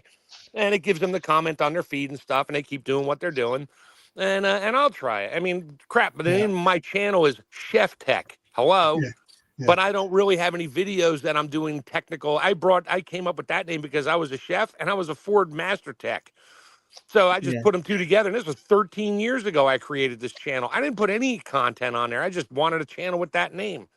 So I got Kaylin makes a good point here. Yeah, definitely. That's a great point. There's a prepper channel I used to watch, and I still watch it sometimes. And I thought it was different from the usual CP and stuff like that. And then one of his videos, he was like, "The missiles are in the air." And I got hooked on his crap for a short time there. It's like, oh, you know who I'm on about then? yeah, that guy north of the border there that has a warehouse full of shit. Yeah. Anyway. But the missiles in the air, then they definitely weren't. And he has some video on replay on his green screen in the background with bombs going off and stuff. It's like, yeah, whatever. Sure, dude. I don't know where you're getting your info, but I have inside information from a knowledgeable source. Yeah, okay, who? Your wife? The dangerous thing about that is CNN. The fear mongering. The dangerous thing about that is that's when people can start panicking, making mistakes. You know, you get buying stuff they shouldn't be buying, spending maxing out their credit cards. Yeah. Well, if you listen to their verbiage, they're very good at it. They're like newscasters now. If you listen to their verbiage when they talk, they don't say this is incoming. They say, I have heard that this is a potential incoming event. You know, they change it up, but they say it in such a way it makes you think we're gonna die.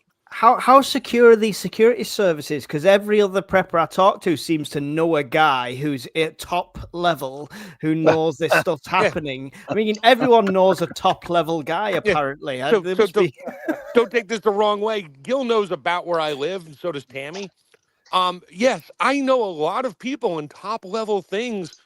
They don't talk about this shit, nor do I even ask them, because I asked one of them once. I was like, "What's going on?" They're like, Really, Can't dude? I'm tell like, you. yeah, no, you can't talk about it. I'm like, exactly. So NDA. that's it. Yeah, it's not even an NDA. It's like they're still employed. Yeah. They're like, no, not happening. But they know where I stand. Is we talk about other stuff, and they'll hint to things, but I can only draw my own conclusions. I'm not going to say, oh, I heard from a reliable source that missiles are incoming. You know, no, I didn't. Yeah. He may have Mike, said it a certain way, or she that kind of hints to that illusion, but until I actually see it on CNN, I'm not going to believe it. Mike just recently posted a good video of him going out in the woods, setting up a tent, showing how it all works together, that it does work, shortcomings, good things, all that. That's the kind of videos that I'm looking for. This works, Yeah. this works, and this part of it doesn't. I hated that video, Bob. Well, no, but I can't that's the stand kind of, watching myself for 40 minutes. I'm like 10 minutes and done. yeah, that's the kind of stuff that I'm looking for. Is, does this work? Okay. Yeah. Okay. That- this that's- guy, I see him assembling it and it doesn't work. That's what I needed to know. You understand? Exactly. I mean, Yeah. Scottish Prepper, who's just highlighted there, did the same thing. There's so many of these channels saying all you need to do is buy an aluminium trash can, stick all your stuff in, and it's fine from an EMP. He bought one of these. Just put some metal duct tape on there. You're good. He tested it and it didn't work. And he Didn't work. literally, Yeah. There you go. he should have published his outtakes because it was just a Scottish man swearing at a trash can for 2 hours. But eventually he got it to work. But you're talking 3 or 4 more layers of materials before it got to the point what they were trying to say on YouTube. It works straight away. Look at this test. So clearly, you've just proved about 10 channels liars. Now I know for a fact we did this. USA did this thing. I think it was about a year ago, testing this new alert system in telephones and that. And of course, all the things are out there going, oh, it's tagging your phone. It's doing this. It's doing that. I'm like, okay, fine. I got like 2 phones and 2 iPads, 1 work phone. So I took my personal phone just because I didn't care. I stuck it in 2 Mylar bags. I have 7 mil Mylar bags I use for freeze drying. I stuck it in the bag, and I could still hear it because I set an alarm to go off in there to see if I could hear it. I could hear it. I stuck them in the Mylar bag, zipped them shut, tucked them in, put them on the seat of my truck. And when my work phone went off with it, my personal phone did not. And I just left it in the bag for a couple hours. But as soon as I opened the bag up, it went off. I'm like, well, I know it keeps the signal out anyway, but I'm not going to sit there and advertise that because it sort of worked for me and I didn't have strong signal. So who knows? But the thing is, it's all theory. here's Unless you've got military grade testing, it's all theory, right? Exactly. Come on, I'm in my work truck, thrown on the freaking seat, sitting in a park somewhere, waiting for this alert to go off, and it didn't go off in my phone in the bags. I was like, okay, well, I guess it sort of works. I don't think I'm going to trust it for an EMP when a nuke goes over, 50 miles up. It'll probably just wipe everything out. At that point, you better know how to cook on a fire. Well, here's something that my channel is a combination of everything. It's not just prepping, but I recently saw some videos of making earwig traps, little insects that eat your flowers and eat everything. So one guy opens a can of sardines and poured the stinky fish oil in there, and ta-da, 2 billion earwigs fell in there and died. Well, okay, so I used this stinky. This is what my wife cooks with very rarely. It's a fish sauce. So I put some of that in there. I don't know if the earwigs were attracted to it because the raccoons found them. Buffet. Little damn hands, and they pull. I think there's one still in the ground. The rest of them were pulled out of the ground. It's like, you little bastards. You should have gotten them on camera. They're probably like handing it to each other like, dude, you got to try this shit. Yeah, hey man, have a swig. Have a swig. It's good stuff. Yeah, they're all passed out out in the street somewhere. That might have been that dead spot in your grass. There was actually a raccoon there that killed the grass. Just kidding. No, that was my effed up neighbor. What a d-head. Oh that guy that is. neighbor. I like the idea of an earwig trap. That's emergency protein right there. Ew. No. I'm gonna rephrase the quote. You can eat the bugs. Yeah, I've eaten bugs overseas, and as long as they're properly cooked, they're okay. All right, insects, as long as they're cooked in like peanut oil and all that, yeah, they're okay.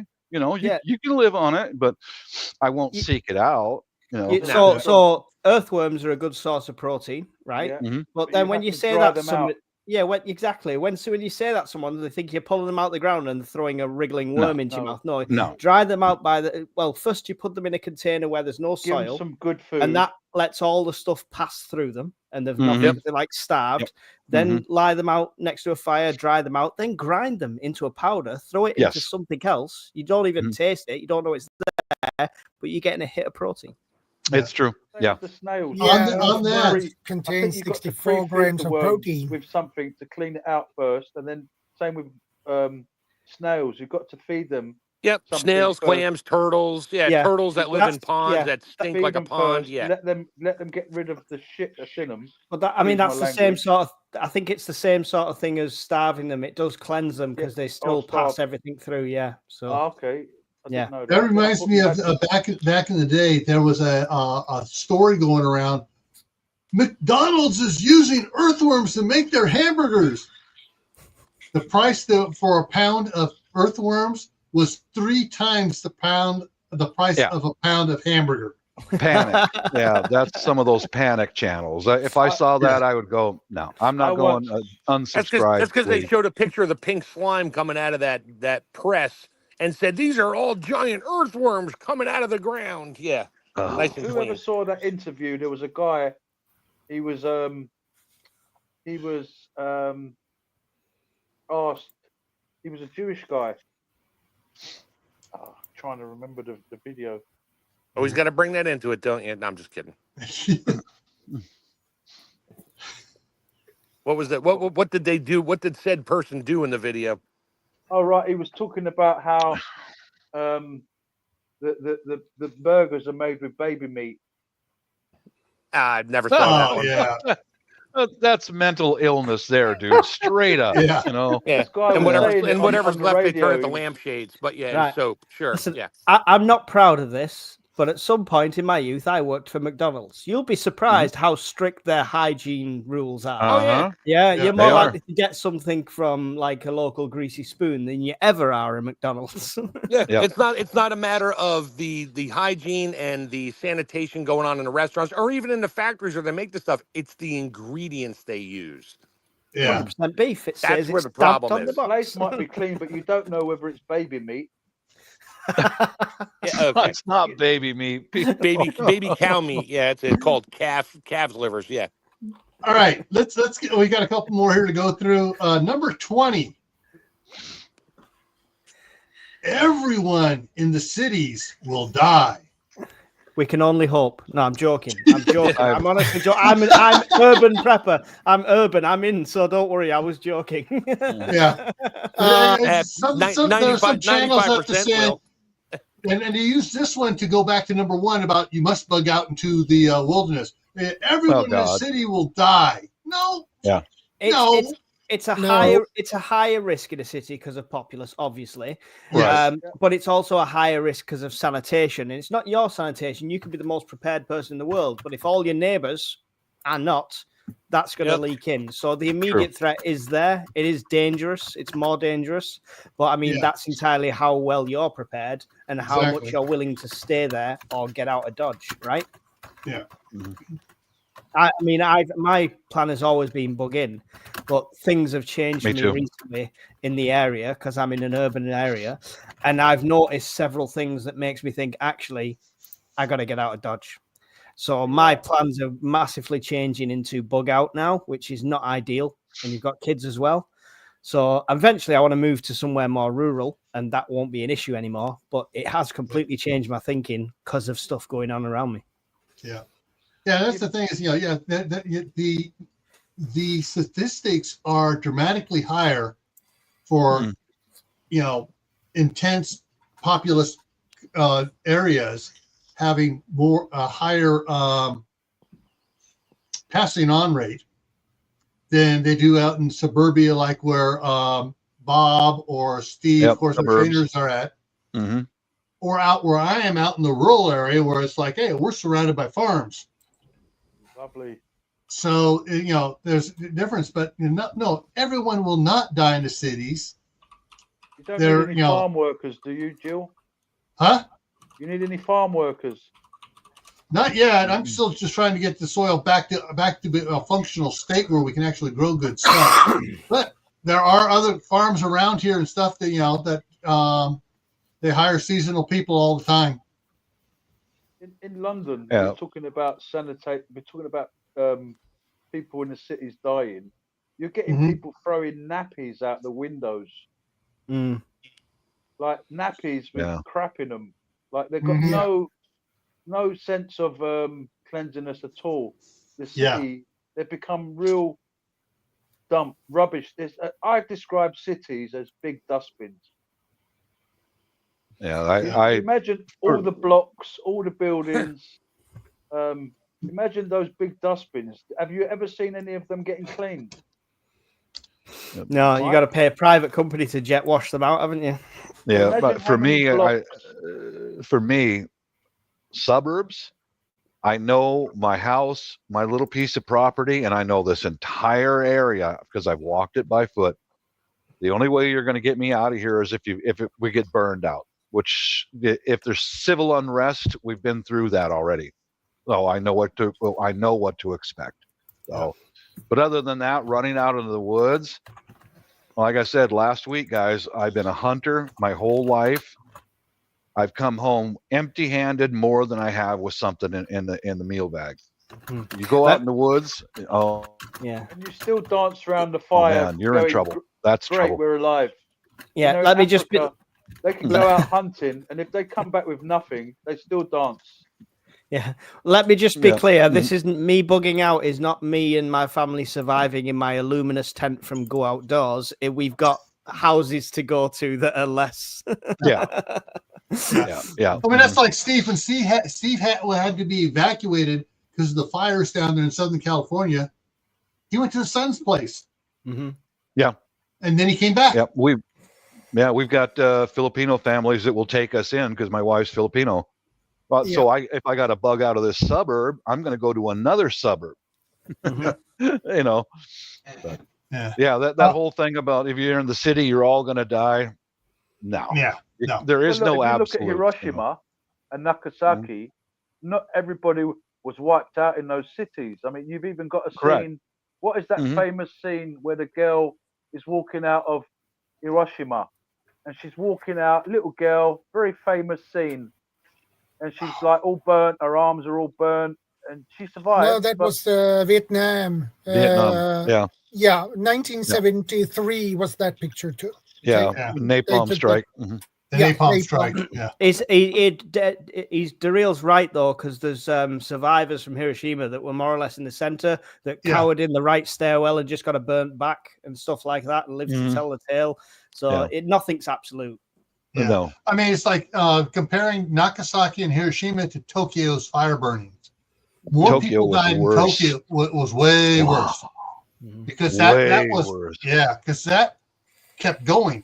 The boom was a flash and extinguished. So, anyways, and bearing in mind that the nuclear bombs of today are way more powerful than they were back then, but also the cities are much more bigger than they were back then. So if you compare a city like, I don't know, New York compared to the size of the city in Nagasaki, what's the size? Does anybody know? I mean, it's going to be huge. I'm thinking that the modern cities are much more bigger. They're bigger, but so is the yield on the explosives that could be used. But the thing is, I think Hollywood has made this worse fear for people on the cities than anything else, because unless it's a complete nutcase, a complete off-the-wall nutcase who's looking for casualties or an extremist group, they're going to be going for military targets first. They're going to be going for tactical targets. Yes. Major population centers are going to be tertiary targets if targeted at all. Yeah. Yeah. I think. Have you never heard of the Moscow option? Well, yes, the predefined list, but that was from the Cold War, wasn't it? From my observations here, we are in more danger from your neighbors Yeah. And recently here in the States, from say like 10 or 12 armed radicals with small arms, were more danger from that than from nuclear strikes. Yeah, come on. And you know. what he said about like the option, the targets and stuff like that, I think it was more relevant then because it was Soviet Union and stuff like that. Yeah. But the thing is, all of the, unless it's a complete like, you know, North Korea kind of dictatorship going on, they've still got to look good in the eyes of their own public, and never would targeting a population center do that. Have You you can ever heard of justify the Samson option. The Samson option, no. Samson option is Israel saying if they're gonna die, they're just gonna nuke everybody else. That's that's the thing. Backing an extremist into the corner, that could end up with the kind of thing. Press the button as a last resort. But it's called the Samson option. But I think as regular warfare goes, like I say, I don't think it would be a target. But I understand what you're saying there. Like they could just think, right, I'm taking many with me as possible, and which is scary. But I don't think in conventional warfare that's what would be. Well, I personally believe that they're culling people. I personally believe that what we're seeing in the world is not just accidental. You know, I believe that it's planned to a certain degree. Yeah. You know, call it cutting the grass. In other words, culling the people. Yeah, and some might say that's what a certain Wasn't time that on the list as well? It's a myth that we're all preppers are conspiracy theories. Did we miss that one on the list? But yeah, well, no, but the culling could be part of the theory of the time we all lived through recently, where people were fighting over toilet roll. I won't say and get Shadow Swede in trouble, but you know what time I'm talking about. Several years ago. All right, we got four more. We got four more things here in 8 minutes. All right, so the next one we kind of guys take care. Nice one, Bob. Good to see you, Bob. Okay, take care. The next one we kind of covered, which is where it says you don't need to be part of a group, you can lone wolf it. We kind of addressed that one already. It's better to be part of a group. Yeah, all right. So the next two I'm going to lump together. You don't need a computer. All you need is books. You don't need books. All you need is a computer. They're both wrong. You need both. Yeah. Reason is, if you're bugging out and you got 500 pounds of books, are you going to take books or food? If you're bugging out, I'd rather take actually food than the books. Yeah. And if you have, and since you're going to be taking food rather than books, and if you have all those books on a drive and a laptop to take with you, but if you're staying in, you're going to want those books. You're going to want those hard copy books to go through. And some of the stuff I've talked about on the Your Prep for today, you need to have good read books to decompress with, storybooks and stuff like that. You got kids, you're going to want Dr. Seuss books. Unfortunately, I can't find the Dr. Seuss books, and someone probably will show me on PDFs that I can download that I can put on my thumb drive. So I have Dr. Seuss books for the grandkids on my thumb drives, but I got boxes of Dr. Seuss books. Just got to spend some time memorizing them, Gil, instead. That's all. Hop on top. I've read a lot of those quite a bit to them. That SAS survival book is a fantastic little book. Yeah. You know, if I had to take a couple of books, I'd take my mini Bible and I'll take my little SAS survival guide. Fantastic little compact book. And again, with everything you do, practice. You know, get don't just have the book and say I've got the SAS book. Look at the look at the stuff that's in it and go and try it out. Literally, you know. Complement them too and get yourself food for free. It's the same size as the mini SS. Yeah. That's the other one. That's a great one. Yeah. And so the main point, exactly. Yeah, that's the big version. I've got the little pocket version. I only have. And I got another book called by I just lost his name. That's the one. Les Les Stroud, his Survive book, Mm. which is really good too. I've not seen that one. Yeah, trees. Trees. Yeah. You've got the Food for Free one. Yeah, that's a really good book. Different trees. And at the back, you've got other little titles of books like birds. Birds, spiders, and berries. Is that or something? Yeah. No, it's Food for Free again. Yeah, cool. Yeah, no, they're good. Them little books are great, but I think this all boils down to what we said before, Gil. Right? One is none. Yeah, well, exactly. It's a backup on a backup. If you have a house fire, the books are gone. You can rescue the stick. If all digital stuff is gone and wiped out, you've got the books as the backup. Yeah, yeah, I agree. My little Bible, tiny. It's about similar size to the Food for Free book. Have you weighed them all together? Like, how much does that add to a pack, do you reckon? I'd say this is about half a pound. Yeah. If that. Yeah. But yeah, I mean, my SAS survival book is about the size of that. Yeah. And just take it out when you go into the park. Take it out. See if you can spot the trees. Try to memorize the trees because it's handy to know. Some trees have got sap. Some trees have got stuff you can drink. What's that stuff you can drink from a tree, Mike? The sap. But what's it? It's basically it's sap, but it's got a special name for it. But you could drink it. Yeah. I know you can get the drink water from the shoots and stuff like that. But yeah, I'm not sure to be honest. I'm in the middle of learning all my foraging stuff at the moment. I'm on mushrooms. See, this is the kind of thing that we forgot. Yeah. And I'm wondering if purposely the powers that be have guided us down the road to where we do forget. All right, real, I can answer that really quickly.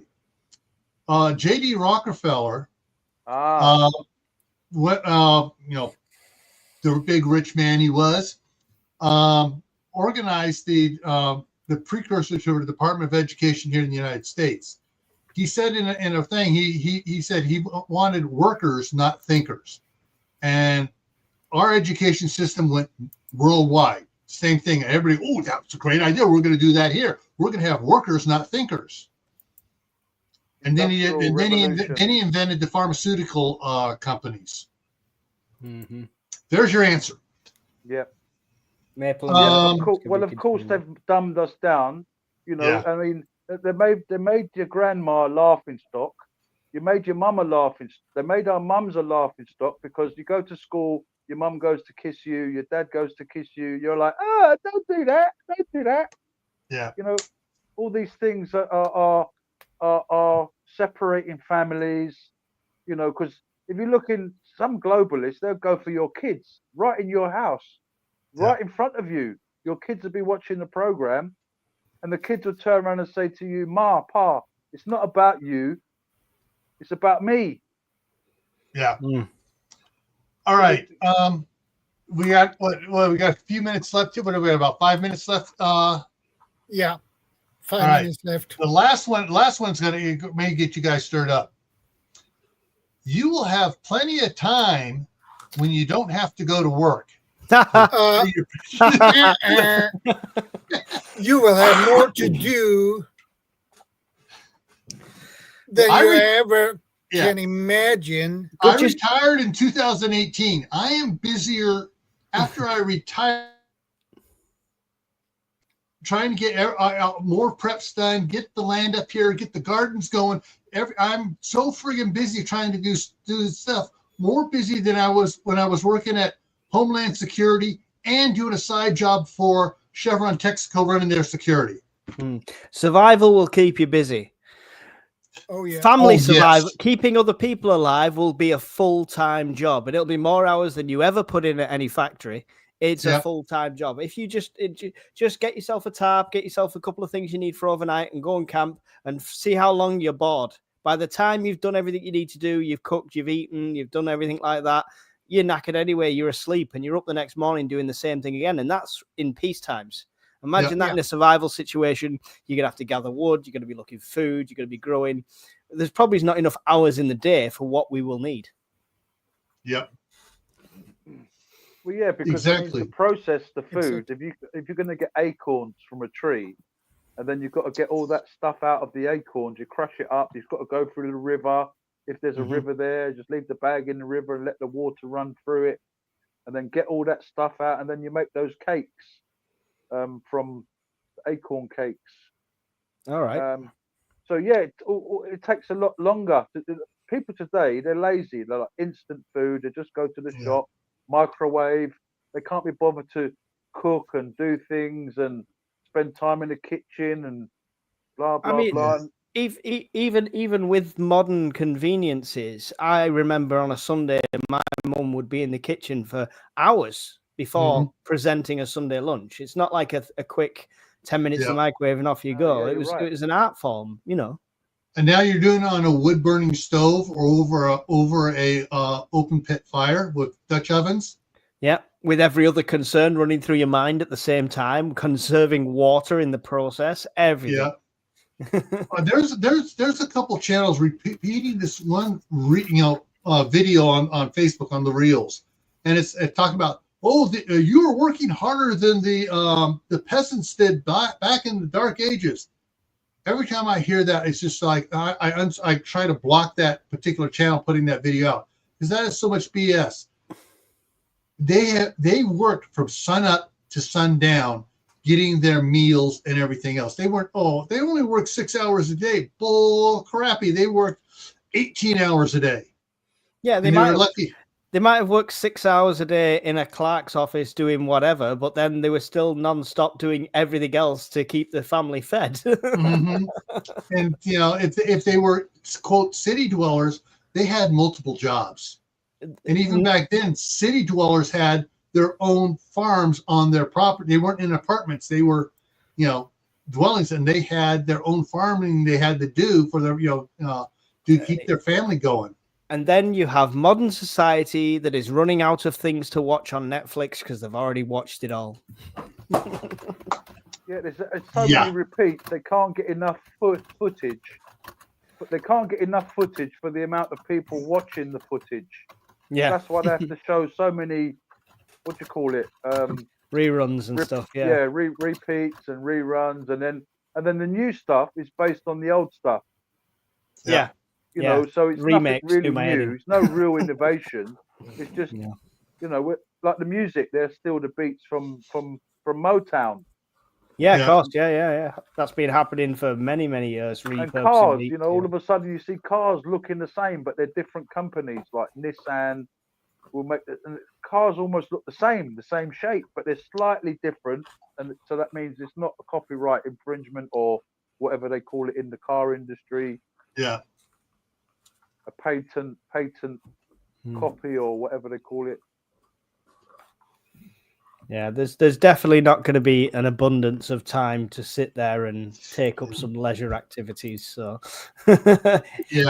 if you have that much time, then you are more prepared than me because I'm not going to have that much time. Oh yeah, I've been doing started an emergency preparedness teaching it back in 1971.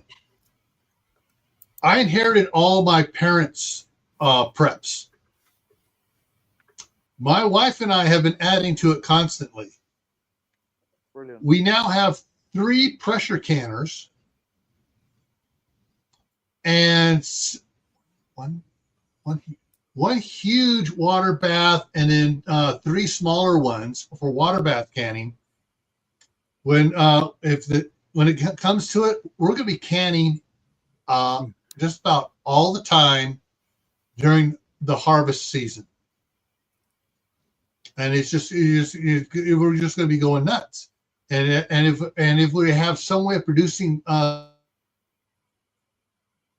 some electrical power for our chest freezer, so we can harvest all those tomatoes and just freeze them and can them during the wintertime, we'll be canning for probably 4 or 5 months, just canning the stuff to be able to have food for year round. Yeah. You are not going to. When the balloon goes up, the end of the world, Milwaukee, SHTF, whatever it is, it's not going to be a utopia of, oh, wow, man, I can kick back and relax now. No, work, and even more work. Yeah. Yep. And for those of you that follow the Bible, and by the sweat of your brow shall you. I was actually, as you was talking, I was in my mind. I was saying, by the sweat of your brow you shall live. Yep. You should eat. Yeah. And By the the sweat weed, of your- I can't remember the rest of the weeds and stars will be a hindrance to you. Yeah. Yeah. That's what it's going to be like, folks. But it's better than starving to death. I think spiritually, nature knows who has been hurt in nature, and there's a part in the scripture where it says, nature will destroy those who destroy nature. Yep. So a big chef was saying, but we always say this, it's a mental mindset as well, because before anything of whatever we think we're going to do with whatever time we think we have, we need to have that mindset that God is in control. That look, even if he took those people out of Egypt and they were moaning in the wilderness, they were saying, "Where is Moses now? Has God brought? If you brought us out of the Egypt so that we could starve to death in the wilderness?" They doubted God, and I think your faith has to be so strong in these times today, and your faith will help you through a lot of things, because many people will just lose the plot, literally crack up in front of you, where some people will crack up because they can't get money out of the ATM machine. Some people will crack up because they can't go out on a Friday night. Some people will crack up because they can't get their chocolate eclairs from the supermarket. You know, there's all forms of it. Some people will crack up just because they think, well, how am I going to keep my family? What? So being they're just spiritually, going to lose it because they haven't thought ahead. They have no idea how things are, and they're just panicking. They're going into a blind panic. And that will manifest itself in different ways. Someone might break down and cry. Somebody might lash out. So it's a very dangerous time in that. It's like aspect anger. as well. Anger's many different forms. Some people explode. Some people implode. But we all get angry. If anybody ever says to you, "I don't get angry," that's a lie.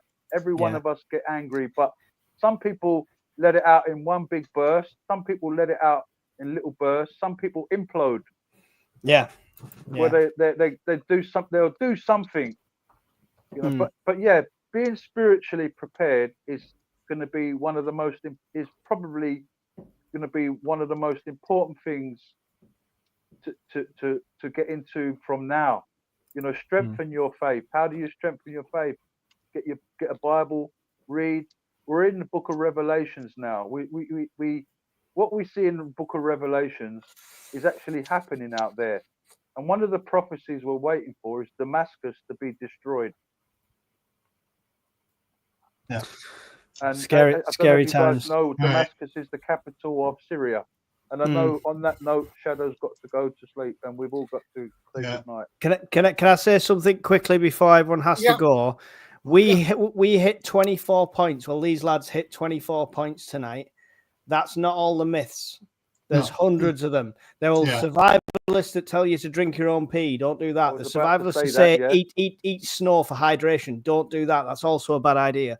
Whatever you hear anywhere on anyone's channel, do your own research. That's the one thing I'd recommend. Added on to that is if you drink alcohol, if you're freezing on a mountain. Yeah. All right. For those that are following on Shadow's channel, I just posted the link for my live stream. Starts in an hour and 45 minutes. Approximately hour and 45 minutes. I have a 5-minute countdown to be in my live. So about, here in the UK, it's now coming up to 10 past 11. I've reposted it on mine as well. Yeah. What time is it where you are, Jill? Well, the time I gave is for Eastern time. It'll be 10 o'clock Eastern time. I'm on Mountain time here. And tonight's topic is, after the fuel stops, what are your plans? breakdown. That's... Yeah. Hitchhike. Yeah. Hitchhike. There you go. We've done it. We don't need to do it now. Let's go. Oh, I got a lot of things. Someone mentioned gasifiers earlier in the stream here. So we were talking about alternatives and stuff to do with when the fuel stops. I heard that you could put oil in a car, like cooking true? oil. I thought I saw that on the what's that car program that we used to have, Mike? Top Gear. Top Gear. You can biodiesel and stuff. You Cooking can make oil. your own and stuff. Yeah. Yeah. Yeah. And old diesels and stuff. It will work, but it won't. Yeah, it's not great. Unless you treat Any way it. of storing loads of oil. Yeah. I to be honest, it's one thing I don't stock much of. To be fair, I've got about 20 liters of oil in the house. So, yeah. God bless you, Shadow. Thank you very much for having us on. God bless. God bless you, Jill, Mike, everyone in the chat. Thank you. Been a pleasure as always. All right. Yeah, it's always a pleasure to have you guys on. Learn some new stuff. I appreciate tonight it. as well. I hope we've all learned something. Always learning. And the scripture also says, "My people suffer violence through lack of knowledge." Yeah. So knowledge is very key. Yeah. Cool. On right. that note, good night, everybody. Night. Good night. Good night. See you next time. See ya. Yeah, see you next week. All righty. Gil, if this insomnia keeps up, I'll join your live stream in the chat, but no promises. I want to sleep. Yeah, I know. I know the feeling here. Last night I was up for 4 hours. Also woke up and I was like, crap. I used to have a notepad by my bed because I get ideas at night, and if I wrote them down, no problem, I can go to sleep. Now I have no space for a notepad there, the way our bedroom is. So now I'm just sat there thinking ideas, like and just not going to sleep. Do you keep your phone next to your bed? No, it's on. Well, I could charge it up beforehand, but it's usually on charge over there. But I just need to get everything out. It's just But if I'm up, I'll join you. Okay. I'll see you next week, Shadow. Yeah, see you next week. Catch you later. Right. Take care. Catch you later. Okay, guys. Wrap things up for today. And I will see you next week. Same time, same channel.